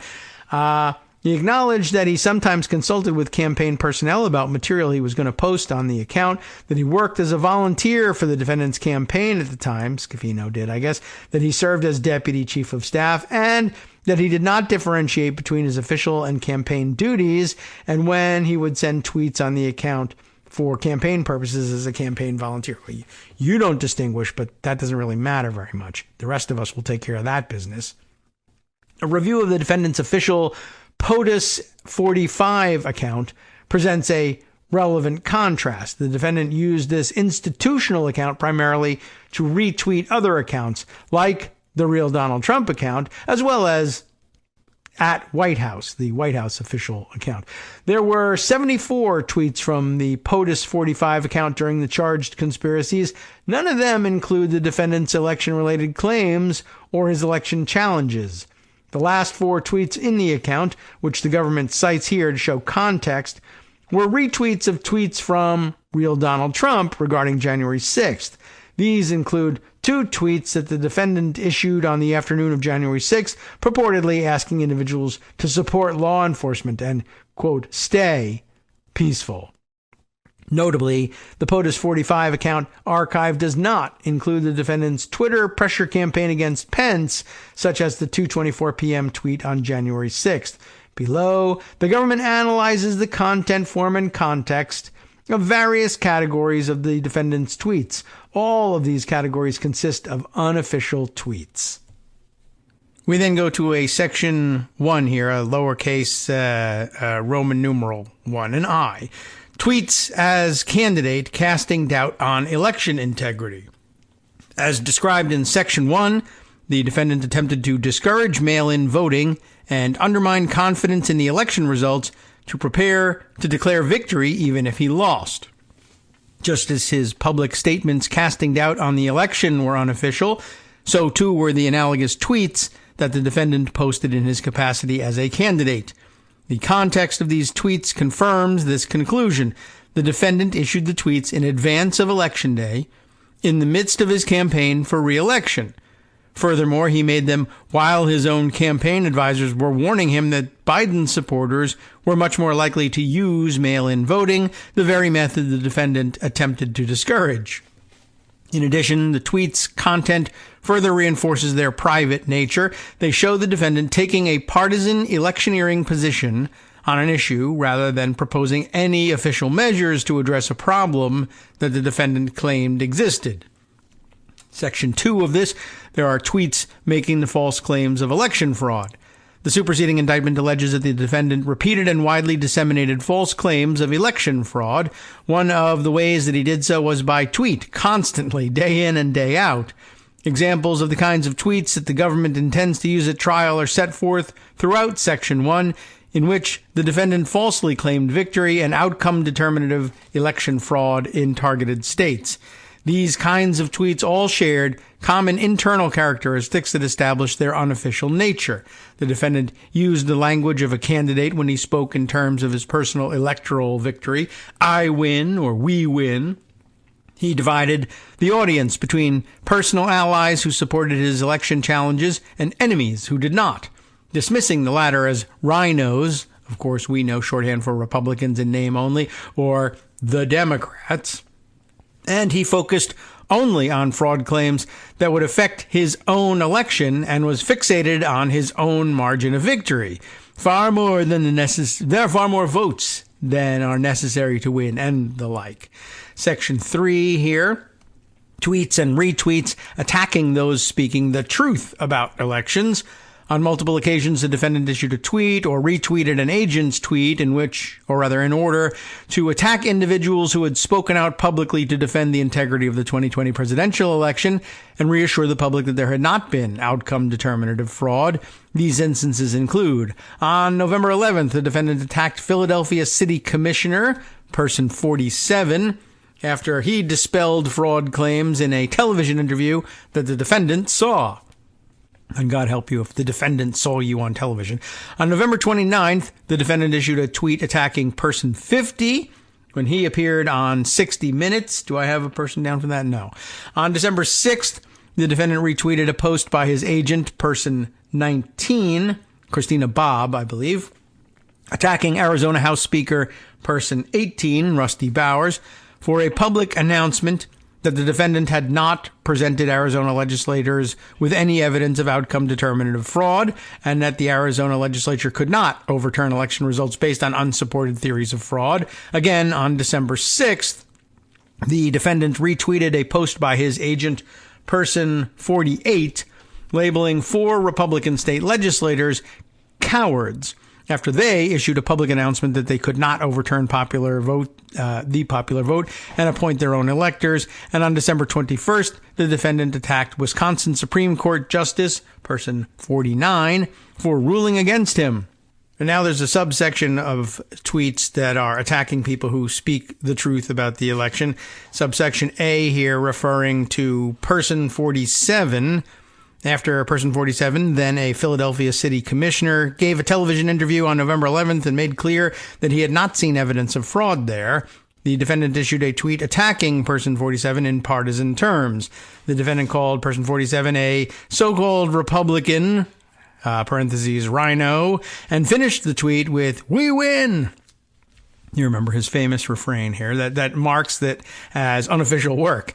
In so doing, the defendant was acting as a candidate frustrated that a member of his political party refused to perpetuate the lies the defendant was promoting to advance his personal political interests. Next up, person 50 in section B here. Person 50, on November 29th, when 60 Minutes aired an interview with person 50, formerly the CISA director, defending the integrity of the election, the defendant tweeted an attack on the television program itself and Company 3, who I think was Dominion, but hey, you never know, and claimed that the 2020 election was, quote, probably our least secure ever, which is exactly the opposite of the conclusion of everybody who knows what they're talking about. These complaints about Company 3 and mail-in ballots echoed others, which the defendant was making regularly as a candidate only in states in which he had lost the election. He also issued the tweet between 2 other tweets in which he was speaking as a candidate. So 30 minutes anyway before, I see. The tweet came between 2 others that were also unofficial. 30 minutes before the person 50 tweet, the defendant used his Real Donald Trump account to discuss campaign litigation. Specifically, he wrote, "We have some big things happening in our various litigations on the election hoax. Everybody knows it was rigged. They know Biden didn't get more votes from the black community than Obama, and certainly didn't get 80 million votes. Look what happened in Detroit, Philadelphia, plus, I'm not sure, plus some other places that I don't know the names of, I guess." And within 20 minutes of the person 50 tweet, the defendant issued another tweet about 60 Minutes, this time asking whether the fake news program was paying attention to a tweet that the defendant then linked to by person 68, then a private citizen, who in turn was publicizing what he characterized as a campaign litigation victory on the defendant's behalf by co-conspirator 3, that's Sidney Powell, in litigation in Georgia. The defendant's tweet regarding 60 Minutes and person 50 was unofficial. The campaign litigation-focused tweets surrounding it demonstrate that the us, whom the defendant claims 60 Minutes never consulted, was the defendant's campaign, not his administration. Section 3 here, this one about person 18, that's Rusty Bowers here, and Pennsylvania legislators. In the early morning hours of December 6th, upon returning from a campaign speech in Valdosta, Georgia, the defendant retweeted a December 4th tweet from person 19, Christina Bobb, who was working with the campaign and co-conspirator 6 to overturn the election results, attacking Arizona House Speaker, person 18, Bowers, after Bowers released a public statement that he had not seen evidence of election fraud and could not take action to overturn the election results in Arizona. Just 4 minutes earlier, the defendant had written, "Thank you, person 19, Christina Bobb," while retweeting another of Christina Bobb's tweets that read, quote, "President Trump is back on the campaign trail today, 3 exclamation points. America is the best country on earth, and real Donald Trump is the greatest president." That's what he's retweeting, because he's a baby. On the same day, December 6th, the defendant also retweeted a tweet by person 48, Still a blank at the moment. An agent of the defendant who was working closely with Giuliani. Person 48's tweet attacked 4 Pennsylvania legislators who, like Person 18, Rusty Bowers, had issued a public statement that they could not overturn the valid election results. The defendant retweeted Person 48's post without comment. Both of the defendant's retweets on December 6th were unofficial. At the time, both Christina Bobb and Person 48 were, at a minimum, private agents of the defendant who were working to overturn the election results in his favor. Christina Bobb and Person 48's original tweets were in service of that objective. They were attempting to pressure state officials to take extra legal action to replace their state's duly ascertained electors with the defendant's fraudulent ones. The defendant's reposting of these private tweets was similarly private. And subsection D about Person 49.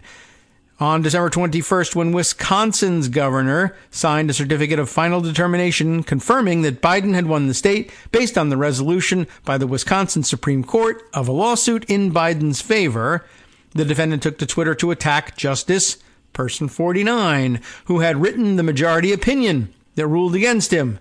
The defendant claimed, falsely, that he had endorsed Person 49 in his election for the Wisconsin Supreme Court and implied that the endorsement had caused Person 49 to win, as if that had anything to do with anything.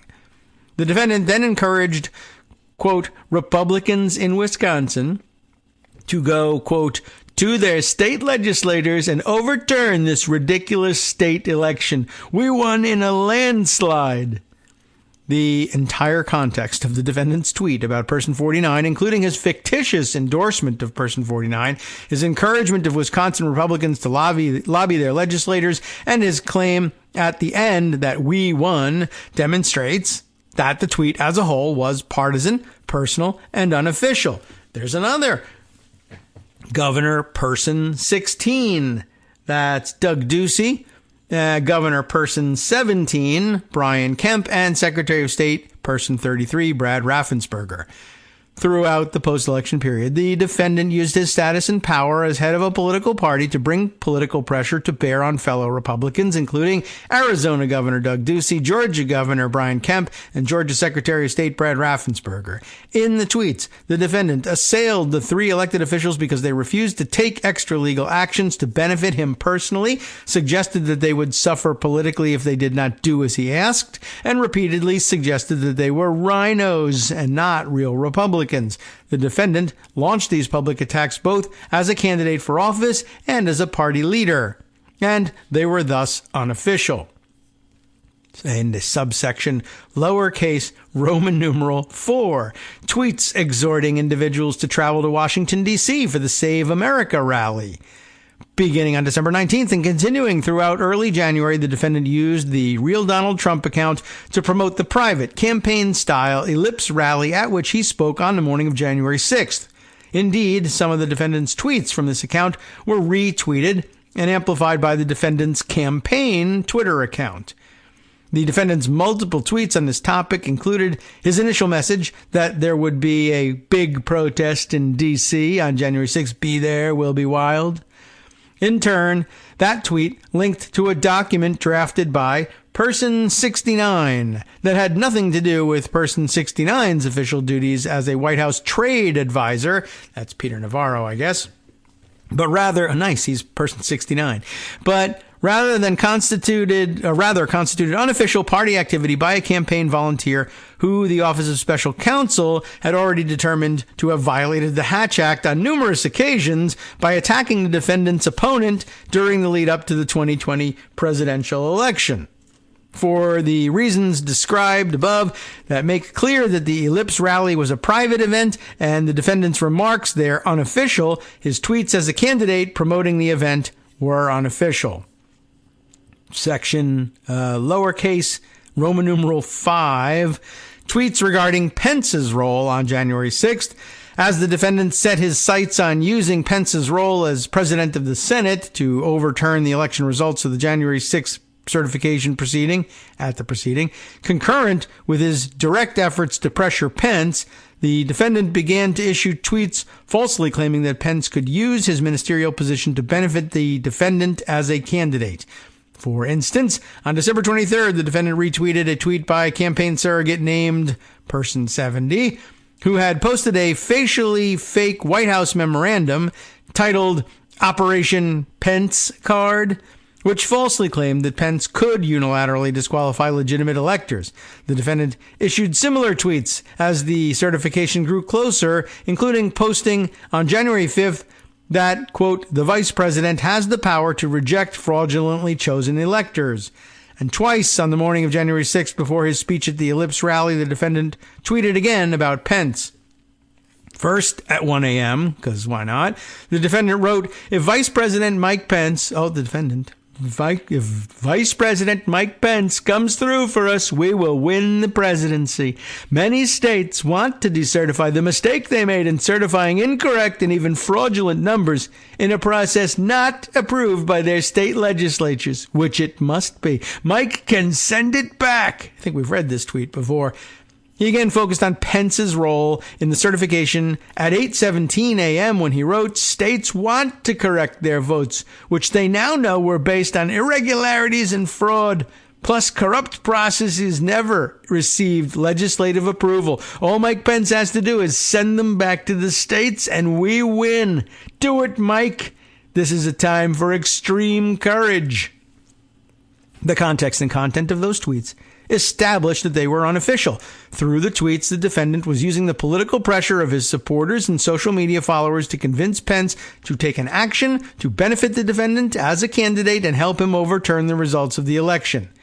As discussed above, the defendant played no official role in the congressional certification proceeding and was not using his tweets about Pence's role to advance any executive branch or governmental interest. Likewise, the defendant had no role in whether state legislatures might take action regarding their own electoral slates, though his claim that these legislatures were poised to do so was also false. And the defendant's language throughout the tweets is that of a candidate seeking to win an election, including stating to his political supporters that if Pence comes through for us, we will win the presidency. And all Mike Pence has to do is send them back to the states and we win. The private and campaign nature of the tweets is further confirmed when viewed in the context of the defendant's increasing desperation and even his unlawful path to remain in power narrowed. When the defendant retweeted the Operation Pence Card tweet on December 23rd, the defendant knew that he had lost the legitimate Electoral College vote and had begun summoning supporters to Washington for the Ellipse rally on January 6th. When he tweeted on January 5th that Pence had the power to reject fraudulent electors, Pence already had told him many times that Pence did not believe he had such a power, including as recently as the day before. And in the early morning hours of January 6th, when the defendant again tweeted publicly that Pence should exceed his authority as president of the Senate when counting electoral votes, the defendant's personal desperation was at its zenith. He was only hours from the certification proceeding that spelled the end. Roman numeral 6, the defendant's 2:24 p.m. tweet on January 6th. What's that one about? The defendant's 2:24 p.m. tweet aimed at Vice President Pence was unofficial. The defendant personally posted the tweet on the afternoon of January 6th at a point when he already understood that the Capitol had been breached, writing, Mike Pence didn't have the courage to do what should have been done to protect our country and our Constitution, giving states a chance to certify a corrected set of facts, not the fraudulent or inaccurate ones which they were asked to previously certify. USA demands the truth. The defendant's actions and knowledge in the hours leading up to this tweet provide helpful context. First, the evening before, on January 5th, the defendant had dictated a tweet to person 45. Do we have that one? Dan Scavino, I believe, as he listened to the angry crowd gathered outside the White House. That tweet shows that the defendant understood that his gathering supporters who were angry and believed his false claims that the election had been stolen were a powder keg. At 5:05 p.m., he tweeted, Washington is being inundated with people who don't want to see an election victory stolen by emboldened radical left Democrats. Our country has had enough, and they won't take it anymore. We hear you, parentheses, and love you. From the Oval Office, make America great again. Thereafter, the defendant continued to fixate on preventing the certification proceeding. As described above, he tweeted about it at 1 a.m. on January 6th and again at 8:17 a.m. After the 8:17 a.m. tweet, the defendant worked on his remarks for the ellipse and planned to include language explicitly putting pressure on Pence regarding the certification until advisors prevailed on him not to do so. At 11:15 a.m., the defendant called Pence and tried one last-ditch effort to convince him to fraudulently reject or return Biden's legitimate electors. Pence was resolute and unmoved, and the defendant was furious. Immediately after the call, the defendant directed that the original language targeting Pence be reinserted into his prepared remarks for the ellipse rally. The defendant then went to the ellipse and delivered a falsehood-laden speech to his angry supporters. He purposely singled out Pence by claiming that Pence had the power to overturn the election results, and though the defendant stood at the podium with full knowledge that Pence would not do so, gave the crowd false hope that Pence might exercise that power. The defendant told the crowd to act, stating, "We can't let it happen," and then directed his supporters, who were angry and motivated by his speech, to march to the Capitol. Set them on foot. Instead of marching with his supporters as he said he would, the defendant returned to the White House. He went to the dining room next to the Oval Office and began to watch television coverage of the events at the Capitol. I like to say it there, the television. Although the government does not intend to use at trial evidence that the defendant's discussions with the White House staff during this time period, but with White House staff, it provides necessary context. When news broke that rioters had breached the Capitol, the defendant's advisors, including person 59, Deputy White House Counsel Person 71, and Person 9, Eric Hirschman, urged the defendant to issue a calming message and make efforts to stop the riot. The defendant refused, responding that the people at the Capitol were angry because the election had been stolen. Eventually, all of the defendant's staffers left him alone in the dining room. Fox News continued to report on the growing crisis at the Capitol. It was at that point in time, alone, watching news in real time, and with knowledge that rioters had breached the Capitol building, that the defendant issued the 2:24 p.m. tweet attacking Pence for refusing the defendants' entreaties to join the conspiracy and help overturn the election results.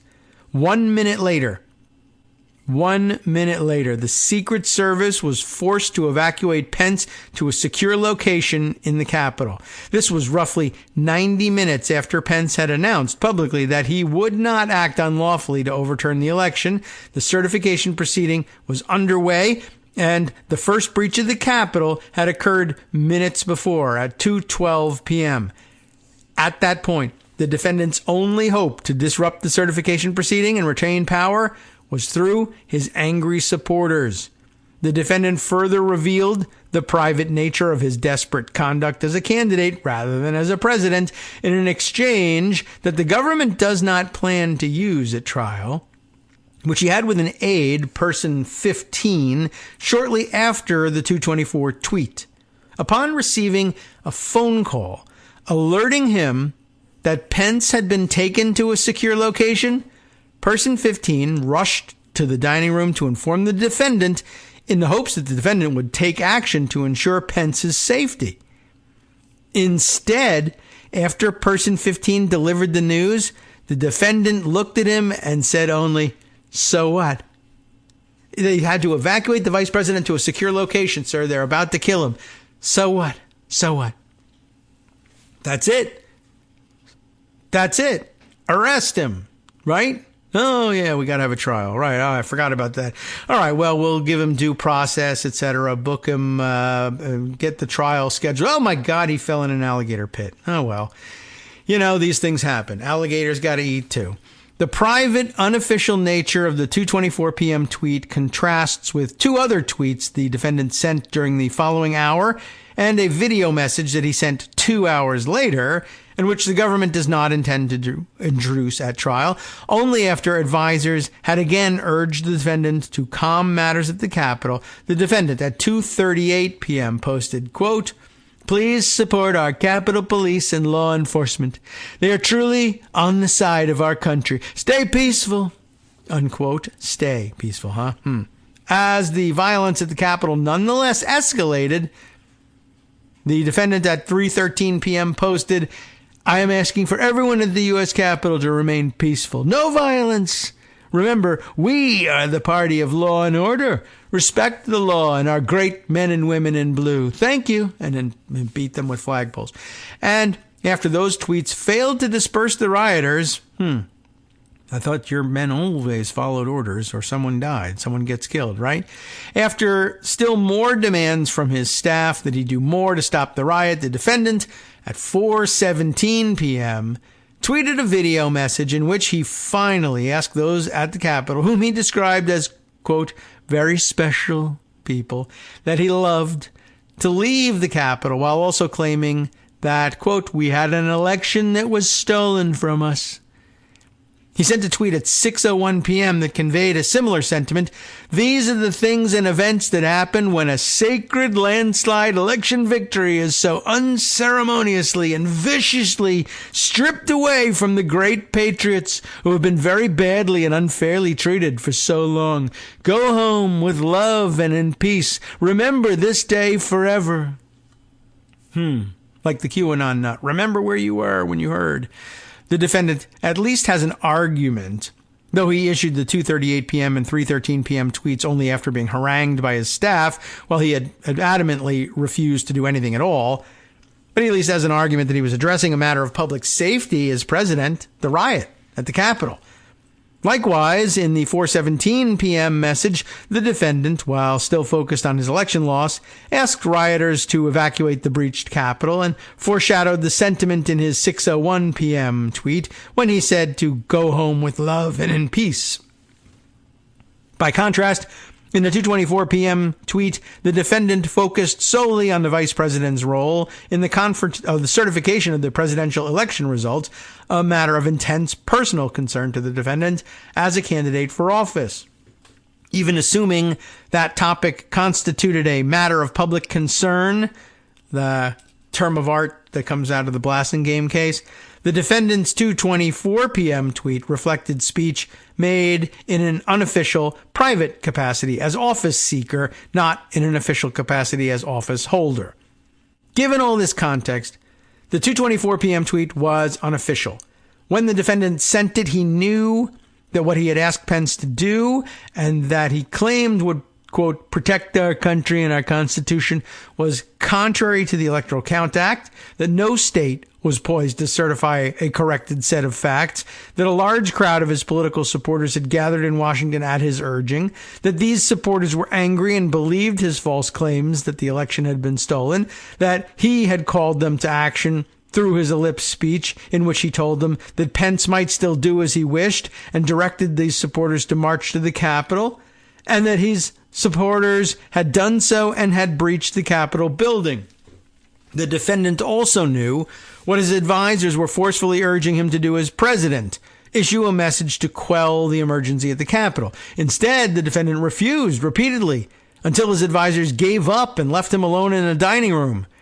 It was then that the defendant issued the 2:24 p.m. tweet as a candidate, communicating with his angry supporters that Pence had let him and them down.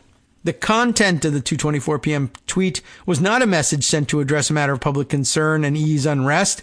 It was a message of an angry candidate upon the realization that he would lose power. And unlike the defendant's later tweets that day, the defendant was not asking the individuals at the Capitol to remain peaceful, leave the building, or go home. Section C, other public statements. By virtue of his status as a candidate for re-election, the defendant occasionally made public statements, whether in response to questions or otherwise. Examples of such statements are set forth in Section 1, like the defendant's statements in advance of the election to seed public doubt in the outcome, the defendant's televised election night remarks to his supporters, and the defendant's telephonic endorsement of Giuliani's false allegations at the Gettysburg Hotel hearing. Each of the defendant's cited public statements was made in his capacity as a candidate. His pre-election statements, for instance, were made in contexts like the Republican National Convention, which was, of course, you may recall, held at the White House, or in the midst of statements about political polling. His election night remarks were made to a room of his supporters and were about his status as a candidate in the pending election. And his contribution to the Gettysburg Hotel hearing was to call in by dialing one of his private attorneys, who broadcast his personal message by holding her phone to the microphone so that he could make statements supporting those of his private attorneys. In sum, the defendant made all these comments as a candidate for office and was speaking about his own election. They were unofficial. Section 2, in the alternative, any official portions of the defendant's public speeches, tweets, or statements should be excised. So, an alternative argument. If segregable portions of the speeches, tweets, or statements are found to be presumptively immune official conduct, the first alternative would be to excise them from the speeches, allowing the government to rely on the unofficial statements in those speeches. The D.C. Circuit has long recognized that the district courts have discretionary power to delete objectionable portions of evidence where appropriate. So this would be the alternative to the Trump argument that the whole speech should be thrown out. There were some parts of the speech that are presumptively immune and might actually be about official action.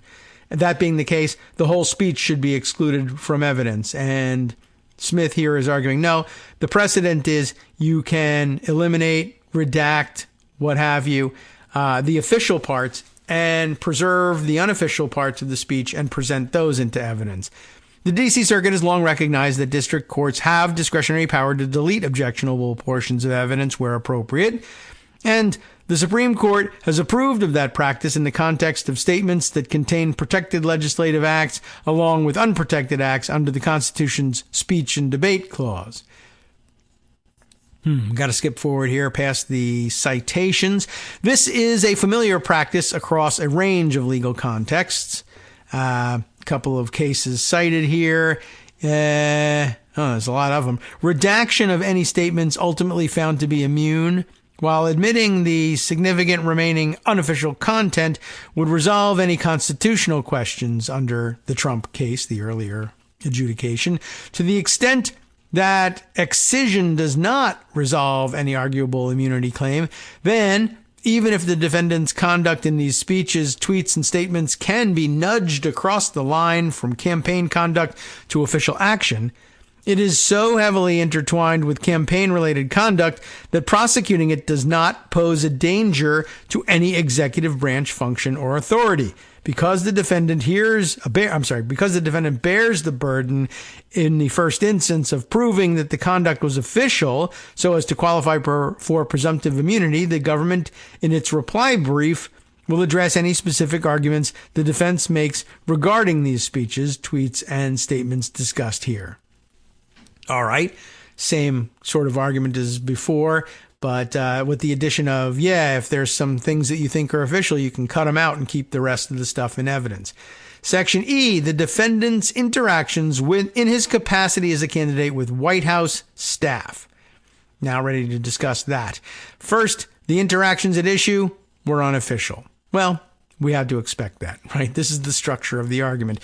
White House staffers witnessed or engaged in private, unofficial communications with the defendant. Those staffers included Person 9, Eric Hirschman, the White House senior advisor who acted as a conduit between the defendant and the campaign. Person 45, Dan Scavino, we think, and Person 7, unnamed at the moment, who both volunteered for the campaign while working in the White House. Person 15, a staffer who witnessed a pertinent private remark by the defendant, and Person 42, the defendant's executive assistant. Again, I can't recall all the names offhand, and I don't think we have them listed. but what was the name of the assistant who did all the testifying about what she saw in terms of the Secret Service drivers recounting of Trump's insistence on going to the Capitol? I have a feeling we're getting to that. Federal law confirms that the defendant's campaign-related conversations with these White House staffers were unofficial. The Hatch Act permits certain White House staffers to engage in political activity while on duty, but prohibits them from using their official authority or influence for the purpose of interfering with or affecting the result of an election. These staffers can thus wear two hats. They can work in their private capacity to advance the interests of a political candidate, including while on official duty, or they can work in their official capacity to carry out executive branch responsibilities, but they may not wear both hats at the same time. Accordingly, when the defendant's White House staff participated in political activity on his behalf as a candidate, they were not exercising their official authority or carrying out official responsibilities. And when the president, acting as a candidate, engaged in campaign-related activities with these officials or in their presence, he too was not engaging in official presidential conduct. Precedent from the D.C. Circuit further confirms that the defendant was not engaging in official presidential conduct when he spoke with White House staffers about campaign matters. And then some citations to case law here. In re Lindsay, the D.C. Circuit recognized that senior White House personnel may serve as the president's agents in a personal capacity to act as a conduit for unofficial information from a private party. The D.C. Circuit held that while the president's communications with his personal attorney are fully protected by the absolute attorney-client privilege, a White House lawyer cannot rely on government attorney-client privilege to shield evidence from the grand jury.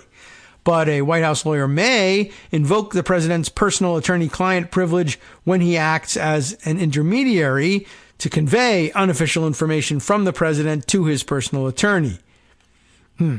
As the court explained, a president must often rely on aides to communicate with personal advisors, such as his personal attorneys, and the involvement of those aides does not alter the personal nature of the underlying communication. Similarly, in this case, the transmission of a private campaign communication by or to the defendant through a White House employee serving as an intermediary does not render that communication official and thereby shield it from the use in a criminal trial against the defendant.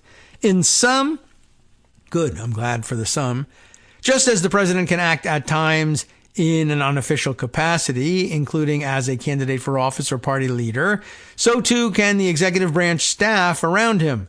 Simply because a staffer holds a title in the executive branch and interacts with the president does not mean that the interaction is necessarily official. When the individuals listed below interacted with the defendant in the circumstances described in Section 1, those conversations were unofficial. First, Person 9, Eric Hirschman. From August 2020 through the end of the defendant's administration, Eric Hirschman was an assistant to the president without a defined portfolio. More importantly, for the court's purposes, during the charged conspiracies, Hirschman served as a conduit of information from the campaign to the defendant and discussed campaign matters with the defendant. The actions were consistent with In re Lindsay, unofficial. Okay. As part of the immunity analysis, the court should consider multiple different interactions involving Person 9 here, Hirschman, none of which bear on his official White House responsibilities. 1, a November 13th phone call in which the defendant told Hirschman that he was going to put Giuliani in charge of the campaign's legal efforts under an agreement where the defendant would only pay if Giuliani were successful, and Hirschman guaranteed the defendant he would never have to pay. 2, a November conversation with the defendant regarding co-conspirator 3, that is Sidney Powell, an undated conversation in which he told the defendant that co-conspirator 1, not company 1, but co-conspirator Giuliani and his fraud allegations could never be proved in a court, and the defendant responded, The details don't matter. But of course it's Trump. The details don't matter. 4, a November or December 2020 conversation in which Hirschman explained to the defendant why one of his fraud claims was... we need Greg for this one. That's bullshit. There we go. Thanks, Greg.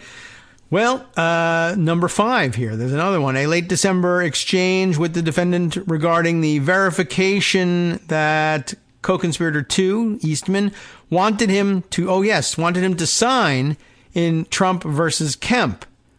Then number 6, a January 4th, 2021 conversation Hirschman had with Eastman regarding the it says ECF. Okay. Not certain what that is, but after which Hirschman reported to the defendant that Eastman had admitted that his plan was not going to work. And 7, a variety of occasions on which Hirschman reported to the defendant that his campaign and its hired experts had found various election fraud claims to be unsupported. Section 1 also includes actions by Hirschman that do not reflect any presidential conduct because the defendant was not involved. These include December 3rd text messages that Hirschman exchanged with person 21, that's Mark Meadows, regarding co-conspirator 1, Rudy Giuliani's false fraud claims at a Georgia legislative hearing, and a December or several, one, I don't know, and December 13th text messages Hirschman exchanged with campaign personnel regarding the fraudulent elector scheme. The content of each of Hirschman's communications with the defendant enumerated above involved the defendant's campaign, including the status and viability of the defendant's fraud claims, the quality of the advice the defendant was receiving from his campaign advisors, his litigation and electoral prospects, and the legality and practicality of Eastman's proposal that Pence reject Biden's legitimate electors at the certification proceeding. None of the communications pertain to general election policy issues or considerations, Justice Department criminal investigations, executive branch functions, or any other presidential responsibilities. As context for all these communications, the court should consider Hirschman's relationship with the defendant, his role in the White House, and his interactions with the campaign. Hirschman's relationship with the defendant and his family pre-existed his position at the White House, and Hirschman represented the defendant in his impeachment trial. Hirschman did not have a defined portfolio and worked on matters related to the Justice Department, including the personnel riots and Section 230. The Portland riots. What personnel riots? What happened there? No, Portland riots and Section 230, the Communications Decency Act, as well as Middle East issues and pardons. The government does not intend to elicit specific information about communications Hirschman had with the defendant regarding his official duties. Hirschman was not acting in an official capacity during the conversations enumerated above, but as a conduit for information from the campaign. Hirschman's contact with the campaign began in October 2020, when he asked campaign staffers person 3, Justin Clark, someone tells me, and person 72, don't have that yet, for a tutorial on campaign basics and operations. Oh my, it's a little late for that, but okay. He continued to talk to Clark and person 72 leading up to the election to understand different electoral college win/loss scenarios. Shortly thereafter, in early November 2020, Hirschman asked person 77, who handled ethics issues in the White House counsel's office, that's some light work, for permission to engage with the campaign, and thereafter, Hirschman began frequent contact with the campaign itself. Several days after the election, Hirschman went to the campaign headquarters in Virginia for the first time, while person 2, who we think is Bill Stepien in all this, and Giuliani, person 56, co-conspirator 3, Sidney Powell, person 10, Joseph DeGeneva, person 48, unknown to me at the moment, and person 12, Jenna Ellis, were all there too. I know that made things tough, but okay. As discussed above, on November 7th, likely the same day that he went to the campaign headquarters, Hirschman joined campaign staffers including Bill Stepien, Justin Clark, and Jason Miller at the White House to discuss with the defendant the fact that networks that morning had projected Biden as the winner of the election. The campaign staff and Hirschman told the defendant his chance of victory was slim. Hirschman also participated in the Oval Office meetings with the defendant, Pence, White House staff, campaign officials, and person 39. Oh, that's Ronna McDaniel. The defendant heard and mentioned to Hirschman and others various fraud allegations throughout the post-election period, sometimes from his outside attorneys like Giuliani and Powell. Consistent with this, Hirschman asked person 3, Justin Clark, and person 72 if certain fraud allegations were accurate so that he could challenge information provided by the defendant by people like Giuliani, Powell, and Ellis.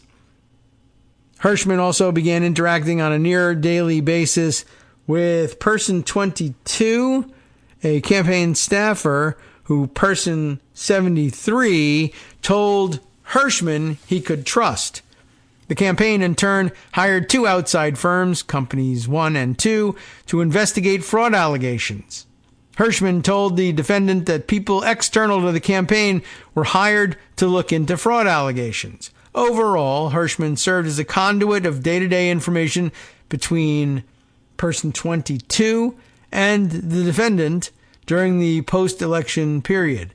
Person 22 testified that around the time that Giuliani was named to lead the legal efforts, quote, I was introduced to Hirschman, and I started predominantly reporting to Hirschman. He elaborated that Hirschman started to call me more and more. It wouldn't be, once every couple of days. That then it was kind of every day for a period of time that I was talking to Hirschman. With this information on a daily basis, person 9, Hirschman, attempted to debunk a false fraud allegation in the White House. Oh well, too bad that didn't work. For example, after watching person 74 testify in a December 10th, 2020 hearing in Georgia, Hirschman reached out to person 22.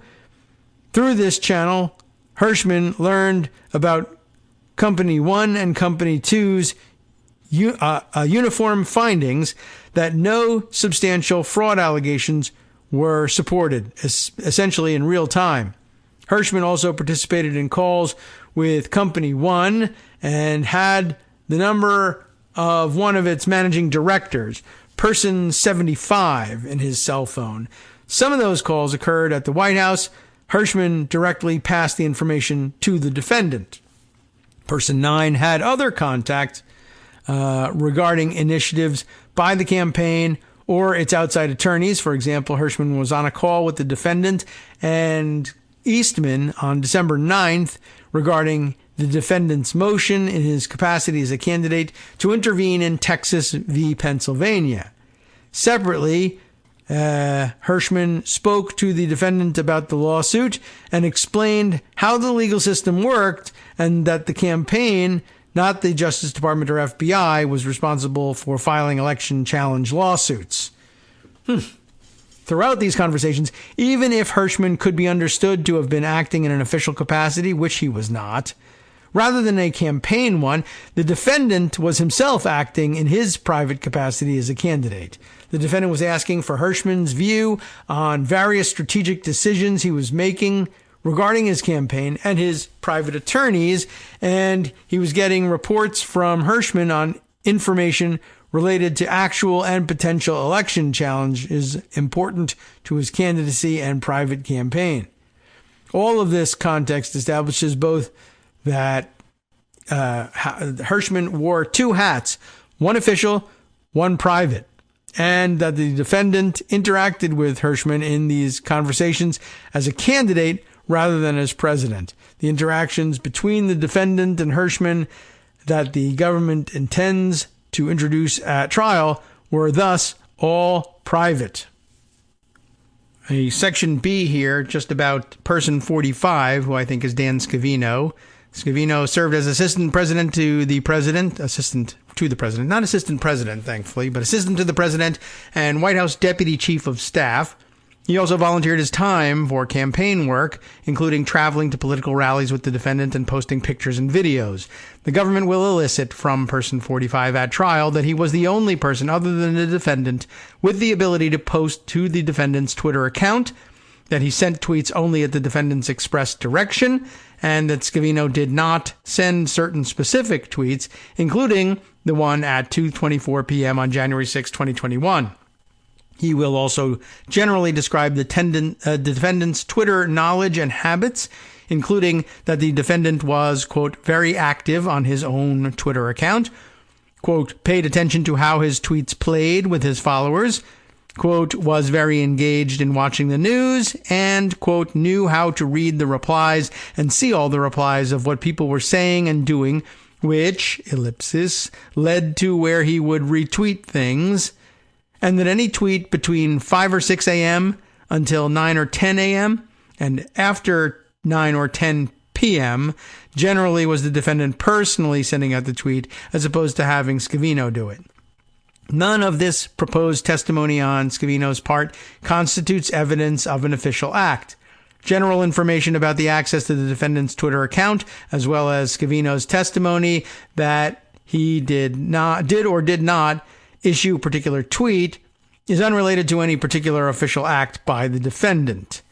A section here, C, on person 7. Person 7 was an assistant to the president and a volunteer for the campaign. She will testify about two specific sets of conversations. One, a handful of conversations in which the defendant, in advance of the election, said that he would simply declare victory, and two, an unprompted statement in which the defendant remarked in a private moment that co-conspirator 3, Sidney Powell, and her claims were, quote, crazy. Regarding the pre-election conversations, person 7 had testified that COVID's expected effect on the election, and in particular the anticipated phenomenon that the defendant would take an early lead in some states based on the election day vote that would dissipate as mail-in ballots were counted, was discussed among campaign personnel and dual-hat White House staffers who simultaneously volunteered for the campaign. In that context, the defendant told person 7 and others words to the effect of, quote, we'll just declare victory. Regarding the defendant's statement about Sidney Powell, person 7 will testify about a November 20th phone call in which the defendant mocked and laughed at Sidney Powell and called her allegations that he adopted and amplified crazy. In all of these interactions, the defendant was interacting with a candidate with person 7, not as president. With respect to his pre-election comments about declaring victory, the context of the conversations indicates that the defendant was responding in real time to information that campaign staff provided him on private matters. Similarly, the November 20th conversation among the defendant, person 7, and person 45, who we think is Scavino, regarding Sidney Powell, was also a campaign conversation. Person 7 and Scavino's two staffers who volunteered for the campaign, or maybe they are two staffers who volunteered for the campaign while working in the White House, were informally discussing with the defendant developments in his campaign, namely that one of his private attorneys had been a source of public embarrassment. The defendant then dialed his private attorney, Sidney Powell, and made the comment about her claims with her on the muted phone line. The defendant was not seeking advice from White House staffers. He was making fun of his private attorney in the presence of campaign volunteers. That is a little weird. Section C, regarding person 15, who was an assistant to the president and director of Oval Office operations. Was that McEntee? I'm not sure. At trial, the government will elicit from person 15 that he witnessed an unprompted comment that the defendant made to his family members, in which the defendant suggested that he would fight to remain in power regardless of whether he had won the election. Specifically, following the 2020 election, while aboard Marine One, the defendant told his wife, daughter, person 14 and son-in-law person 13. I don't know whether that's supposed to mean that person 14 is Ivanka or Ivanka and a person 14 and person 13, which is Kushner, but sounds like that's Ivanka. And he told them, quote, "It doesn't matter if you won or lost the election. You still have to fight like hell." Person 15 happened to overhear this comment, but was not participating in the conversation. The statement is plainly private. It was exclusively about the escalation and the defendant's determination as a candidate to remain in power whether he won or lost. The defendant made the comment to his family members who campaigned on his behalf and served as private advisors, in addition to any official role they may have played. The fact that it was overheard by person 15, a White House staffer, does not convert it into an official communication. Section D is about a person 42. No name on that one yet. Let's see if we can figure anything out. To a limited extent, the allegations in the superseding indictment and the government's evidence involve person 42, the defendant's executive assistant in the White House. Section 1 describes multiple instances in which person 42 received emails intended for the defendant or sent emails on the defendant's behalf.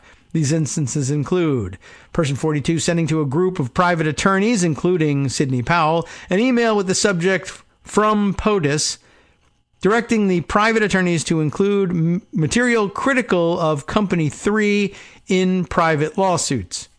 Person 42 receiving from Giuliani an email for the defendant, providing a copy of the message that Giuliani had drafted to exert pressure on Michigan Senate Majority Leader, person 37.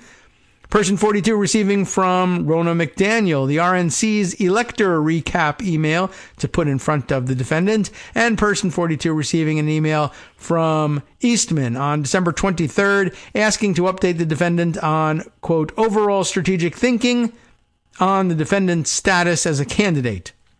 None of these actions by person 42, in which she was merely facilitating communications between the defendant and his private attorneys or private political allies, constitute the defendant's official conduct. Person 42 regularly facilitated the defendant's purely private matters, including communications with his children about his Thanksgiving travel. The defendant's reliance on person 42 to pass messages to and from personal advisors, friends, and family does not render the underlying private communications official. And now, I guess one jump up the outline ladder to number 2 here. And you were expecting this one. I'm sure by now you've seen the pattern. Even if this evidence were deemed official, the government, you can all say it with me, could rebut any presumption of immunity. Even if an official, quote-unquote, official gloss were applied to the defendant's conversations with White House staff pertaining solely to the president's chances as a candidate to successfully challenge the election results, the use of such evidence would not intrude on executive branch functions or authority. The office of the presidency, as an institution, is agnostic about who will occupy it next. That from the Blassingame case. Whatever blurring of the lines might exist between candidate conduct and official conduct in conversations that the president may conduct with his immediate staff, introducing evidence of conversations with dual-hat White House staff members, those who function in both the campaign-related capacity and an official advisory capacity, when they are speaking to the president in his capacity as a candidate or in their campaign-related capacity, does not impede decision-making on matters entrusted to the executive branch. The Supreme Court required that its rebuttal analysis focus on executive branch authority and functions, not merely on anything that the president might say or do while at the White House. Here, the executive branch has no authority or function in the certification of the next president. Accordingly, the use of evidence of White House staffers' campaign capacity discussions with the president about how to challenge state election results, challenges brought in his capacity as a candidate, does not risk impairing the constitutional role of the executive branch. Section F, we're jumped back up on the outline once again. Other evidence of the defendant's knowledge and intent. The government intends to introduce at trial additional evidence to prove the defendant's knowledge and intent. These include 1. Public statements by federal officials that the defendant did not direct be made specifically public statements by Attorney General, person 52, and I think we decided that was Bill Barr, and CISA Director, person 50, about the lack of election fraud and foreign interference. It includes 2, evidence that the defendant was reviewing Twitter and watching television throughout the afternoon of January 6th, and 3, the defendant's post-administration statements. None of this evidence will involve testimony from the defendant's executive branch staff about his official actions. Subsection 1 to Section F here. The evidence at issue was unofficial. Part A, statements by federal officials, specifically person 52, who I think we said was Bill Barr, in a public statement issued on December 1st, 2020, Attorney General Bill Barr said that the Department of Justice had not seen evidence of fraud sufficient to change the election results, and that claims that voting machines had skewed election results were unsubstantiated. Barr decided to make his statement without informing the defendant in advance. He prepared the statement because he had been watching the defendant repeat claims of election fraud publicly, despite direct knowledge from Barr and others that they were false, and Barr was growing more and more frustrated by the defendant's actions. On November 29th, Barr saw the defendant appear on the Maria Bartiromo show and claim, among other false things, that the Justice Department was, quote, missing in action and had ignored evidence of fraud. Barr decided it was time to speak publicly in contravention of the defendant's false claims, set up a lunch with a reporter for the Associated Press, and made his statement all without informing or seeking permission from the defendant. The same day, on behalf of the campaign, Giuliani and Ellis issued a statement attacking Barr for his comments. In the days that followed, Bannon acknowledged and criticized Barr's statement during his podcast, asking rhetorically, is Barr reading the same things we're reading? And prompting guest, who was, believe it or not, co-conspirator number 6, to comment that, quote, the DOJ has not been following up on these leads as far as we know right now. That statement seemed to be very premature. There's no way one can look at this election in these states and say that it was done properly. Barr's statement is not an official act by the defendant. Trump, that is the case, Trump v. United States, treats only the defendant's own acts as potentially immune, consistent with the justifying purposes of the immunity to ensure that the president can undertake his constitutionally designated functions effectively, free from undue pressures or distortions. The immunity that the Supreme Court recognized, thus, does not imply that the acts by other government officials can qualify as presidential acts. More to the point, Barr's statement does not reveal any official action by the defendant because Barr did not give his public statement at the defendant's direction or even with his knowledge. To the contrary, if the defendant had been aware of what Barr intended to do, he undoubtedly would have instructed Barr not to make that statement. When the defendant learned of Barr's statement, he was so angry that Barr tendered his resignation, and momentarily the defendant accepted until Hirschman and person 59, who I don't have down here, prevailed upon the defendant to calm down and convinced, I think 59 was Cipollone, right? Convinced Barr to delay his departure. The government does not intend to introduce evidence that implies that Barr or his deputies refuted the defendant's fraud claims to him directly. Instead, the government intends to introduce Barr's statement and Giuliani's campaign response to it, as well as Bannon's recognition and repetition of Barr's statement. Section 2 to this, about person 50.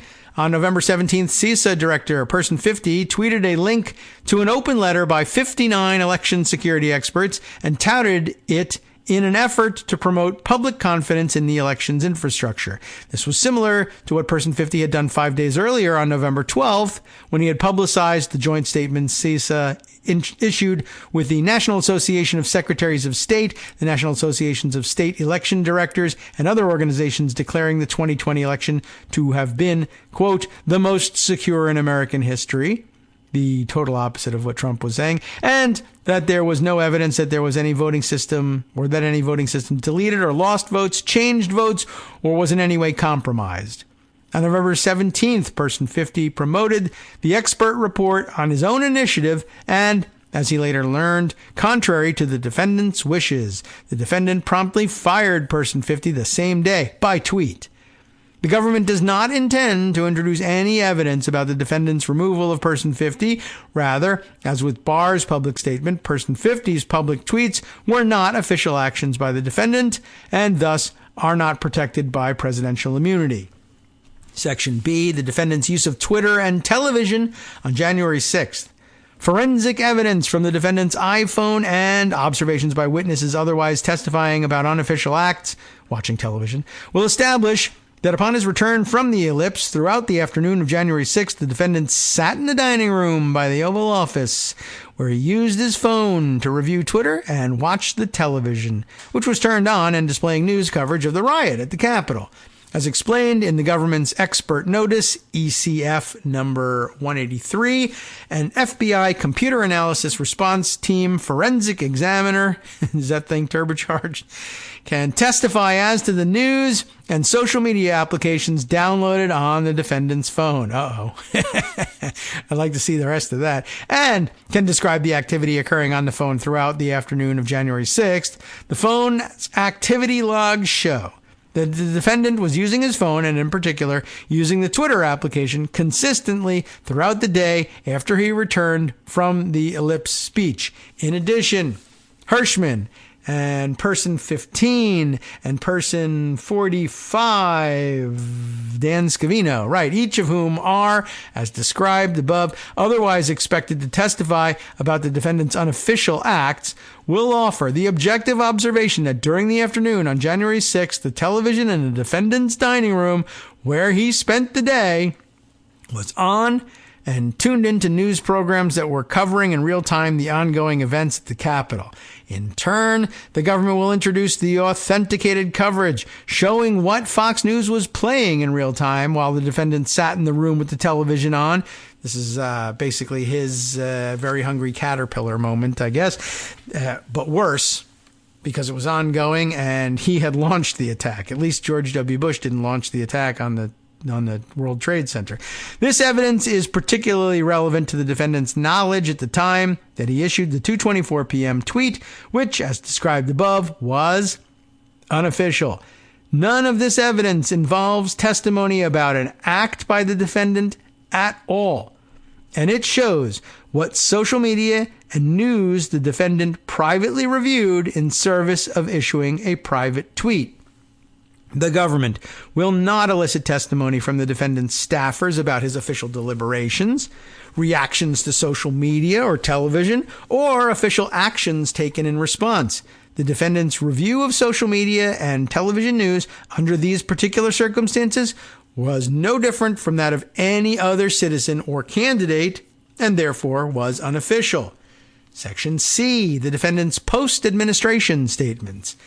As the government identified in its Rule 404B notice, ECF number 174-1 at pages 8 and 9, the government will introduce some of the defendant's numerous statements that post-date his time as president, in which he has blamed Pence and approved of the actions of his supporters who breached the Capitol and obstructed the certification proceeding, thus providing evidence of his intent on January 6th. The defendant's endorsement of the violent actions of his supporters on January 6th and his sentiment that they were justified in threatening Pence, all made while the defendant was a private citizen after the end of his term of office, are probative of his intent during the charged conspiracies.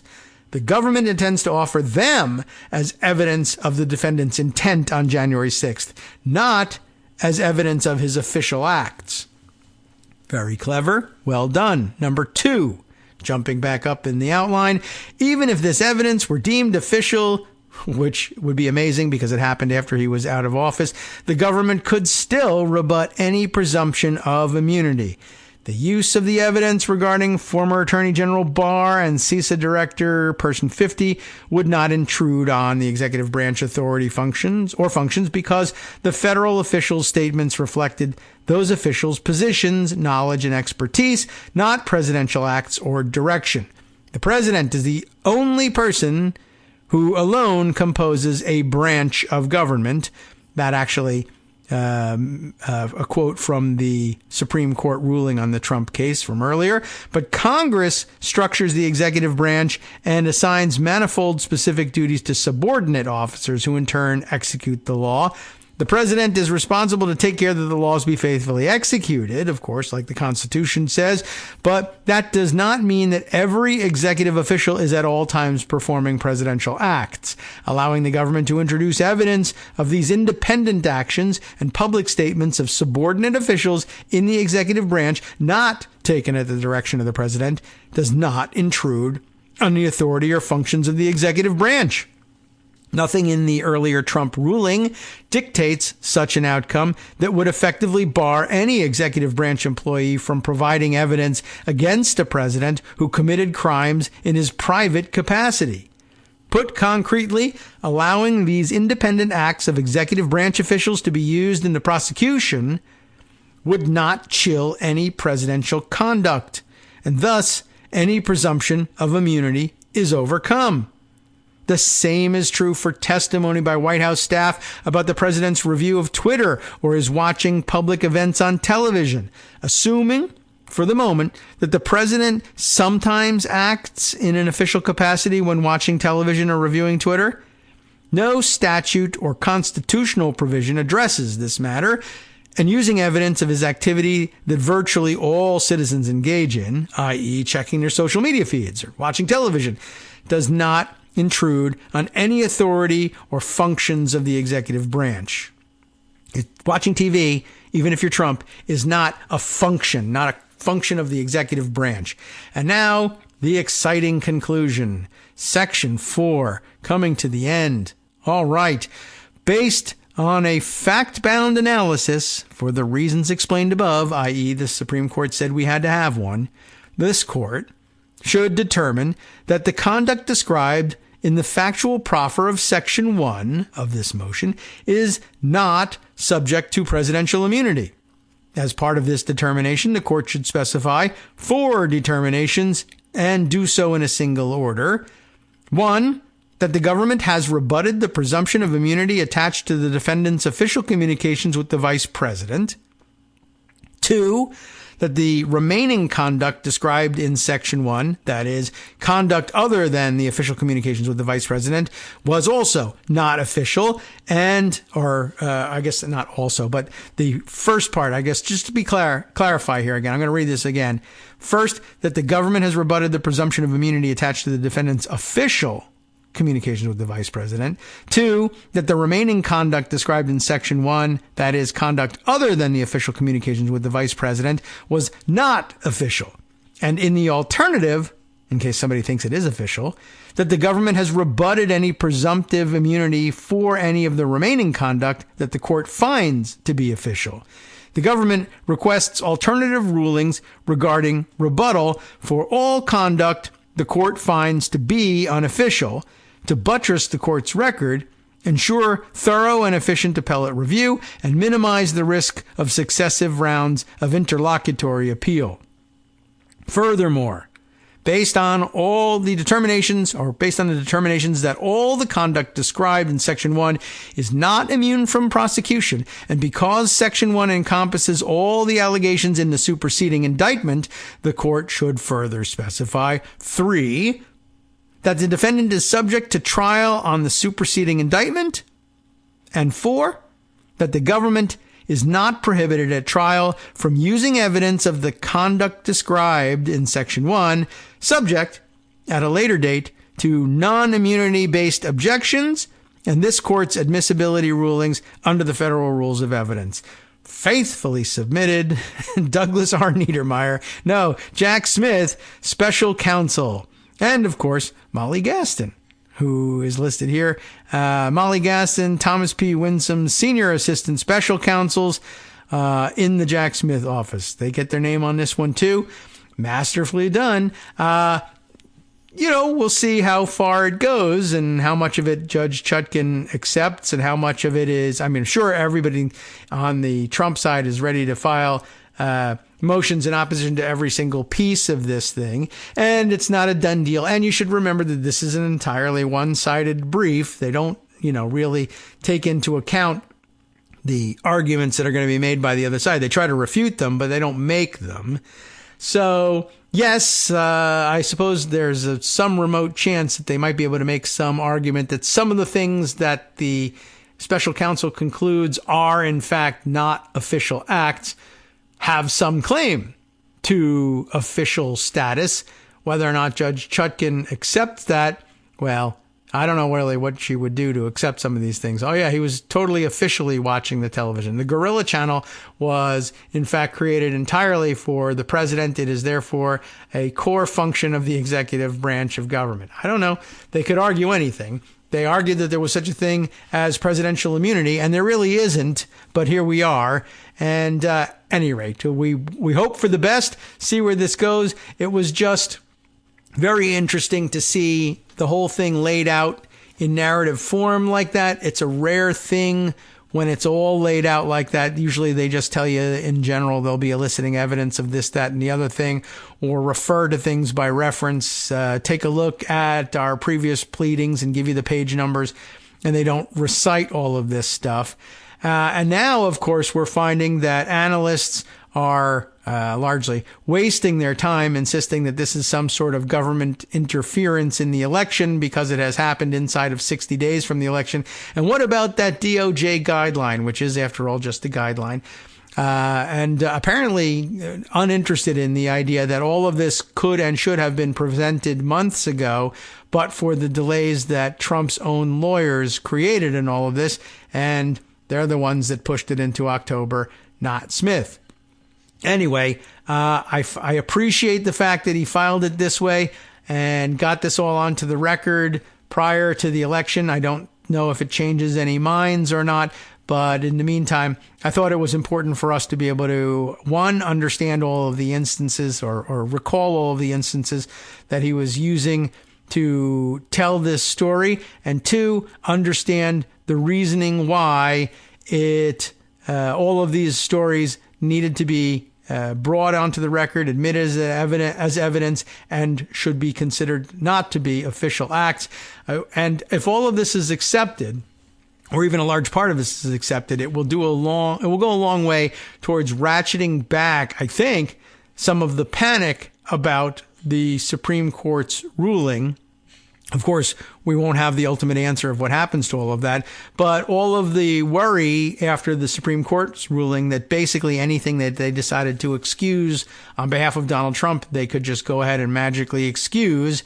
And to the extent that they feel ashamed of that or find that they're worried that people will think they're awfully stupid, they can accept Jack Smith's reasoning if Tanya Chutkan does, and an appeal takes it all the way back to the Supreme Court. And they can say, look, we gave lots of leeway for the president to act officially outside of the bounds of criminal law and criminal law liability.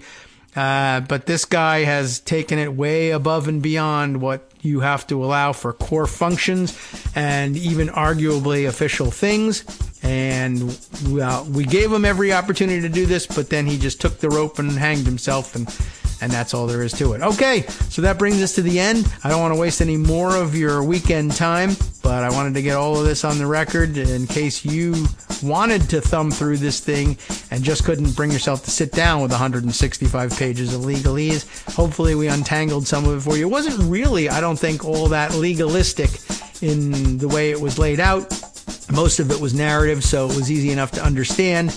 And sometimes the legalese, if you just give it the right inflection and a couple extra words of explanation, it all becomes clear. I hope that was the case, and I will be back with you on Monday because we got a lot of news to catch up on that has fallen into the cracks and gone by the wayside and fallen into the wayside cracks and all the various mixed metaphors as a result of this big old bombshell. And you know how the news media is. They have spent the last couple of days only giving scant attention to the fact that the thing was even filed and then publishing think pieces about how it won't even matter in the long run, or something like that, and then moving on to other subjects, churning through the various bombshells that tend to drop every day about Trump and churning through them in a day or two, chewing them up and spitting them out.